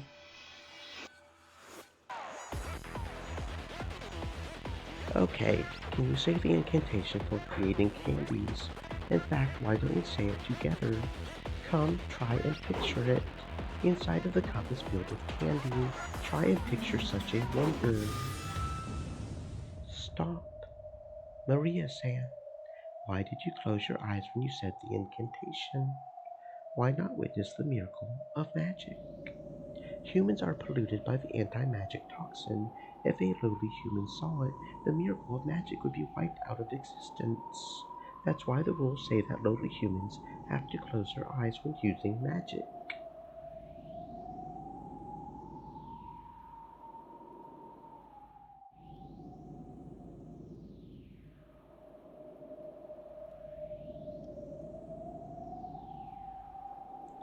I see. Okay, I understand the protocol for humans to follow when magic's being used. In other words, not once have you ever witnessed the moment that magic happened. Isn't that right? Look, it's done now. Please try and lift up the cup, okay? After all, I've used magic to make candies appear.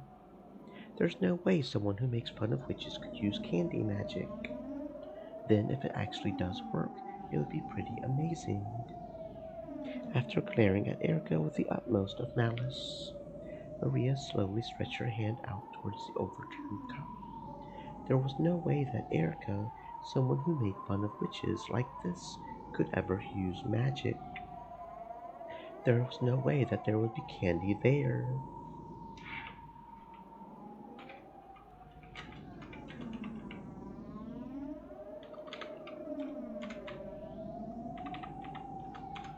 Stream Elements. Said. Look So, who has how's it decided to look come swimming with inside? us. This is their channel https And there lay a www.twitch.tv single diva. candy with a cute wrapper. See? Oh, come back here. This is magic, right? Erica smiled gently. A look of disbelieving shock rose to Maria's eyes, Spin-diva. along with envy. Said. What was dat?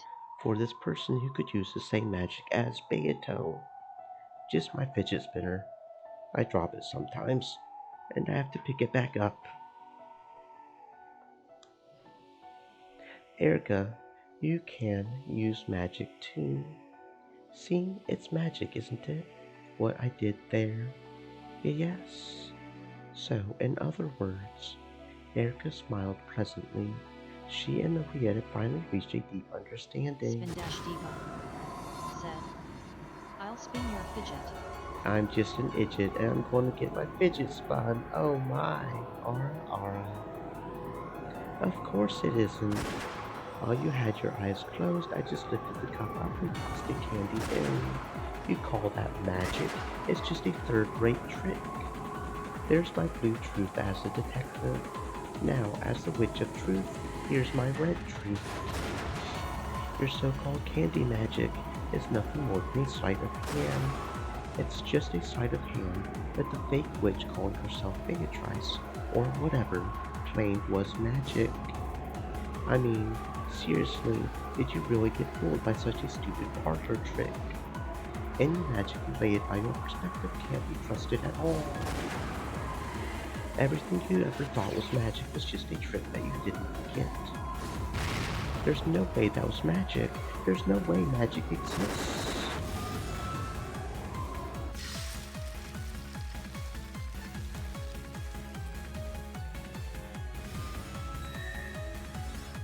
It might have been sleight of hand when you put candy in the cup, but that doesn't prove that Beato's magic was also sleight of hand. However, you also can't prove that only magic could have done it. You rotten stuffed animal.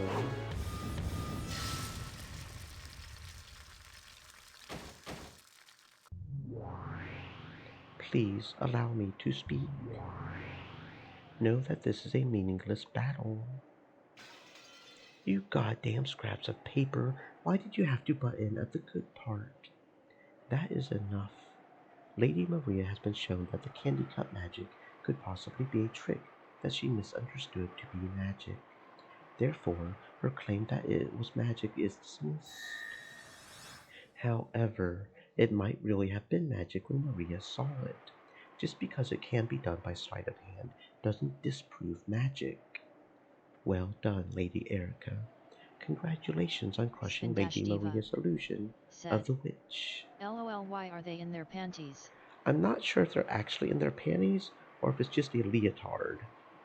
I'm honestly not sure, but it seems like all the servants of the witch have that sort of aesthetic going on between these guys and the seven sisters of purgatory. They really like to show off the inner thigh of the girl. Yeah, I don't know.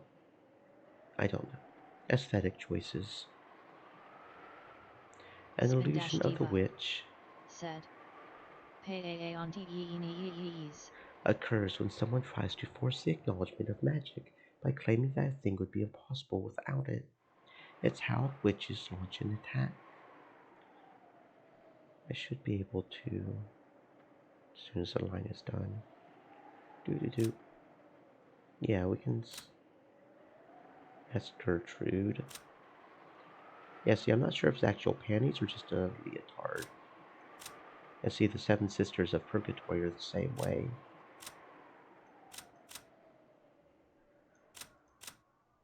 Yeah, that's just sort of their outfit for some reason. I like her outfit the best, though. That's a nice outfit. If someone's able to successfully argue back and show that it would be possible without magic, the illusion of the witch is defeated, and the witch must retreat. The magic Maria claimed to have seen could have been a trick, so it was unqualified to be acknowledged as magic. I wonder. These are the old images. This game actually got a revamp with new images. I don't think I've seen the new images for them actually. Yeah, see, it's more like a swimsuit sort of thing. They emphasize that more in this one, in the new images.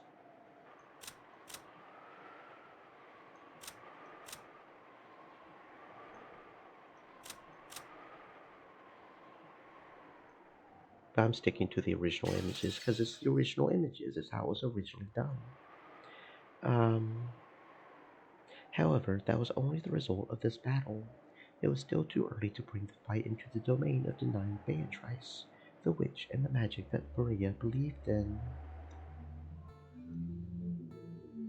However, battles always end instantly when your opponent surrenders. Erica had wanted to hit Maria with everything at once, defiling the witch and magic she believed in, and crushing it without a fragment of compassion. Just one more step and I would have been able to take a heart as innocent as the smooth sand just after a wave has pulled back, and tear it to bits. What a shame. This isn't any fun anymore. Are you satisfied now? Erica grumpily punched the landlord's arm that had been restraining her. However, that cold, hard, marble-like arm just made Erica's hand hurt. The diplomatic immunity. This battle is over. Allow me to speak. Diplomatic immunity accepted. He might be my second favorite outfit, just 'cause he's such a cute, fluffy looking boy. I mean, look at him. Just little lion boy. Know that this fight is childish. Did you say something? Although this one is also close. I have a thing for pink, okay? Pink dresses are just awesome. She did not. Let us withdraw. Lady Maria is no enemy of yours, Lady Erica. There is no need to pay any attention to small fry such as this. You are right. How childish of me, tearing a kid's dreams apart. I'm really sorry, okay? I apologize for my momentary lack of elegance. Let's go. Erica and the others turned their backs on Maria, who was still crouching down limply. However, as detectives in famous mysteries have always done in the past, Erica clapped her hands, stopped, and turned around. Oh, that's right. What do you think? Simply by the existence of the overturned cup, this level of reasoning was possible for Furudo Erica. What do you think, everyone? Erica's merciless words gouged themselves into Maria's heart once more. Erica left, leaving an evil laugh behind her. After bowing to Maria and Sakutaro, the landlord laughed too. Gertrude and Cornelia followed suit. After that, only Maria and Sakutaro were left in the lonely Golden Land.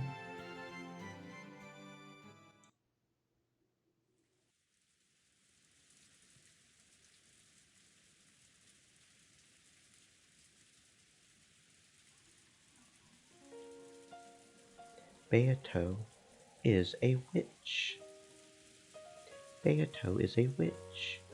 It was magic. It was magic. It was magic. Beato used magic to give you candy. You don't need to doubt that. Please believe in Beato. You know that magic can't bear fruit unless you believe. Surrounded by an ice-cold drizzle that had started falling at some point, Maria cried quietly. Trying to at least protect her from the rain, Sakutaro used his large sleeves to cover Maria's head and stayed there by her side. Such a good lion. Okay, let's go, Maria. Let's play cards together in the room upstairs. Erica-san, as an adult, I can't say I was very impressed by that conversation just now. My apologies. I'm still just a kid after all. After seeing that wonderful candy magic brutally insulted by Erica, Maria had been crying non-stop. I started noticing it as soon as the after-dinner quiz party, but your personality really is screwed up. Do you think this is fun? Do you like tearing a little kid's dreams apart? But please stop, Battler Sama. Please, For my sake, don't push any further here. Please. Shannon, who had been looking flustered, bowed her head deeply and implored Rattler to stop. George, who didn't want Shannon pressured, fell in line. Let's go. Let's spend this year in the cousin room again. We can watch TV and play cards. I've heard that Erica San has her own room. Shannon, please guide her there. Oh, no need to bother yet. I'll relax down here for a little while longer. I want to savor it a bit. What the hell are you trying to savor? Battler and the others could no longer hide their irritation. They had no obligation to entertain their uninvited guest any further than this. Erica herself understood perfectly well that no place would welcome a detective. Battler and the others wanted to leave, and Erica wanted to stay. Neither had any desire to stop the other. Jessica urged Maria, who was still crying, to come along. Then Maria stopped and spun around. Got a problem?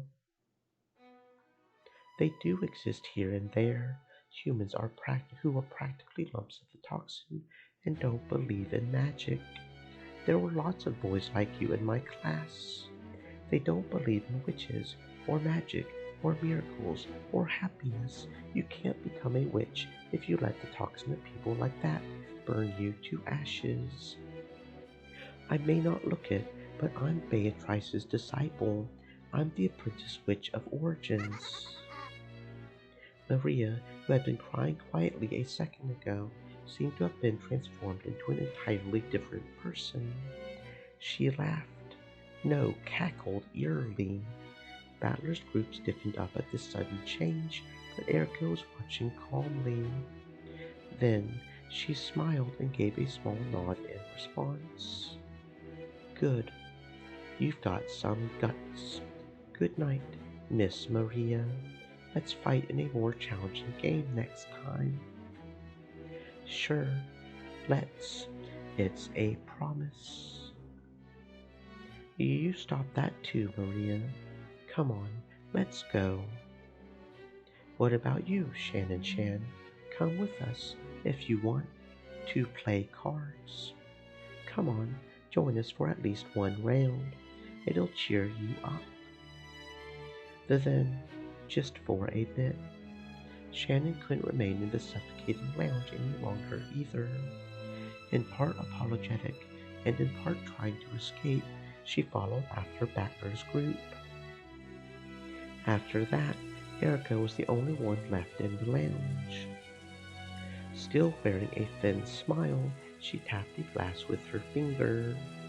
There was a light chink, a surprisingly boring sound.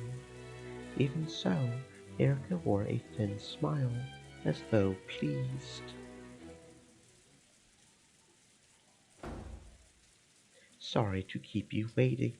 I was just in the bath. Where is everyone? You just missed them. They went up to the second floor. I'm the one who called you here. I've heard that you know a lot about the story of Akujiki Shima and the tale of the witch of the forest. Yes, well, it is a trivial story, but I don't mind in the slightest if it's trivial. Would you like a drink to follow your bath? Even I like to be helpful every now and then. Erica stood up, opened the refrigerator behind the counter, and put ice into the ice pail.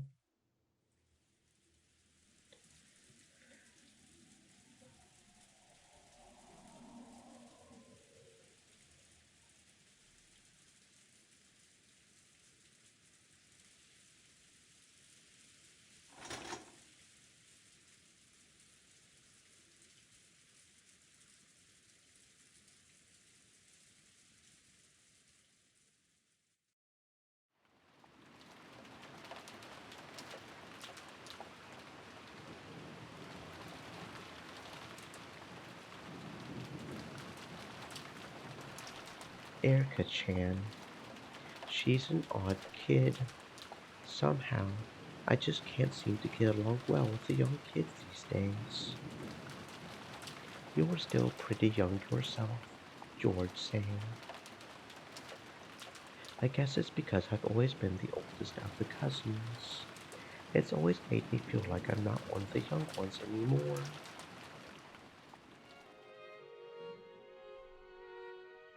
George and Shannon could be seen standing in the rainy rose garden.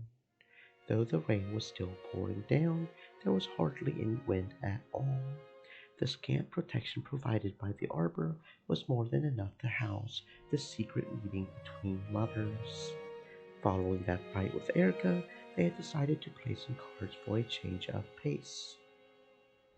When that was over, Shannon had returned to the servant room, and shortly after that, George had left his room to meet with Shannon at the time they had arranged. I think kids around Erica Sam's age have a hard time getting along with themselves, more so than any other age. Yes, that's true. Around that age, most kids are so determined to free themselves from the shell of childhood that they lash out in all directions with their beaks. When they do break out, they'll finally be free to stretch their wings and fly high. I was like that too. My old self, still trapped inside that shell, was a weak, deplorable person who I couldn't really respect. But that's not true. No, it's okay. I realize it myself. Back then, I might have been the oldest of the cousins, but I was still a lazy, hopeless person. And it wasn't just with the cousins. At home, at school, I was like that everywhere. I hated being like that. I wanted to break that shell and become a splendid adult like mother and father. But in the end, you did break out of that shell, George Samo. Every time I've met you these past few years, you've grown beyond recognition. Thank you. Did something cause you to make up your mind? To break out of my shell? Yes. I can't imagine that you grew up so rapidly, like a butterfly breaking out of its cocoon, by just wandering around aimlessly. I thought there must have been some turning point that made you become so determined. I fell in love with you and grew thanks to the power of love, is what I've told you so far. But the truth is, the turning point was a much more negative emotion. No way! It's hard to believe that someone who's always as bright and cheerful as you could have negative emotions. Well, my parents brought me up to treat women with care. Very important point to note. Always treat women with care. And I thought I had managed to live my life that way. And weaker people, people who are weaker in general. Yes, I think you're wonderful, a real gentleman. But I'm not, actually. I didn't know how to interact with the opposite sex. I deified them excessively. There is no such thing. Deify the women are goddesses. And though I always behaved in a gentlemanly, ladies first kind of way, I was probably outright afraid of interacting with girls.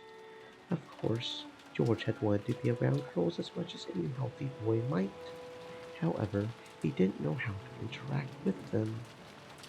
He wanted to act like a gentleman, to avoid being disliked by them, treating them with care. Of those feelings, only the words "treat women with care" took precedence, blossoming into a subconscious fear of women. You might call a man like that gentlemanly, or a late bloomer. Ridiculous. I was just a coward. Because of that, I started to wonder why I couldn't get a girlfriend if I was so gentlemanly, and I eventually came to the conclusion that all the women in the world had no taste, and started to hate all of them, selfishly. That's what a truly pathetic man looks like. How many years ago was it when I noticed? Probably when I was in middle school. At the time, I assumed that I was obviously the most gentlemanly of the cousins. so I would obviously be popular with women. However, reality was very different. At school, I was pretty much completely hopeless. Far from being a leader, I was a typical bullied kid who got pushed around by everyone. At the time, I figured I was just a capable and adaptable man who could keep in perfect tune with his surroundings. How stupid. Sure, I might have gained some measure of trust from girls. However, not only was there no one who would become my girlfriend, there weren't even any girls I could call friends. Of course, I was a man who always stepped back for the sake of ladies first. Who would ever want to follow behind such a negative, unmotivated man? It's funny, I didn't even realize this and was convinced that I was an attractive guy. I can sort of understand how you felt. Just because someone puts in a lot of hard work to look attractive to the opposite sex, it doesn't necessarily work out as they plan. Has that happened to you too, Shannon? Of course. One time, I wanted to catch a boy's eye so much I tried to put on makeup even though I didn't know how and embarrassed myself. I remember a lot of embarrassing failures. The person that made me finally get over my conceit and open my eyes was you, Shannon. No, it was both of you. What was the turning point for you? George said.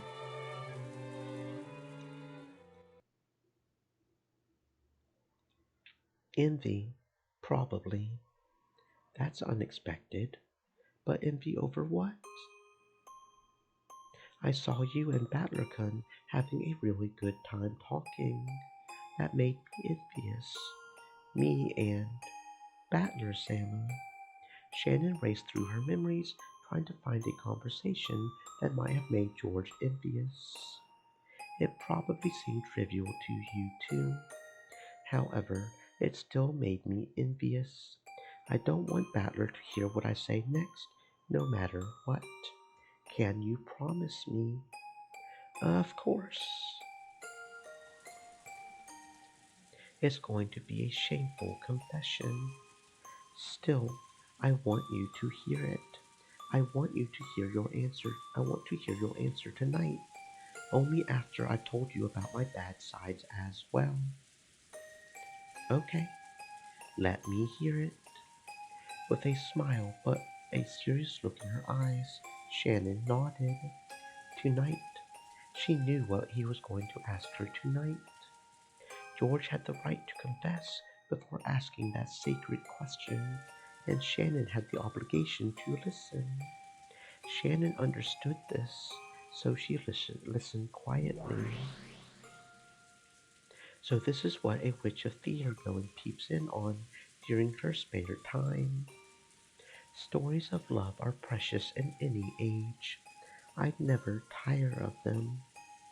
However, I do find that expression of virgin disgust on your face even more amusing. Feather-Eye laughed quietly. Angie huffed and looked away. But she quickly realized that this would only entertain Feather-Eye even more, so she tried to act unconcerned. Both Battlercun and Jessica-chan have always been spirited. No, phrasing it that way is just dodging the issue. Let me be frank. George looked up at where the moon should be, high above the rain clouds, and spoke. They were honest words, spoken simply from George's heart. For a long time back then, I thought of Battlercun and Jessica-chan as bad-mannered kids. No, let me be even more blunt.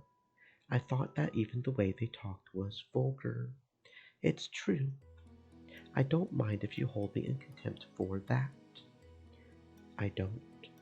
People are allowed to think anything they want inside their hearts. In fact, I think you are all the more commendable for not letting it show on the outside. Thanks. I secretly look down on those two. I was so conceited that I truly thought I was just overflowing with gentle manly charm compared to them.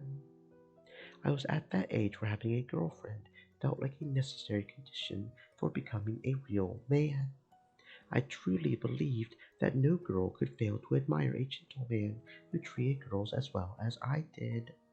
So, I really did assume that the girls I knew were attracted to me. I thought that Battler-kun and Jessica-chan, who always joked around and spoke in a rude, vulgar fashion, would never be able to get a boyfriend or girlfriend. I might have used that argument to distract myself when I still couldn't get one myself. Okay, friends, we are going to temporarily stop the show for right now. As I said yesterday, I must go help my grandfather with some stuff. I'll be back in 2 to 3 hours. That's just a guess. But we'll definitely come. But it definitely won't take too much longer than that, and we will be back for another probably that would be about 1900 ish. So probably for another 3 or 4 hours after that, depending on when I get back. So stay safe, friends. Maybe I'll see you when we come back.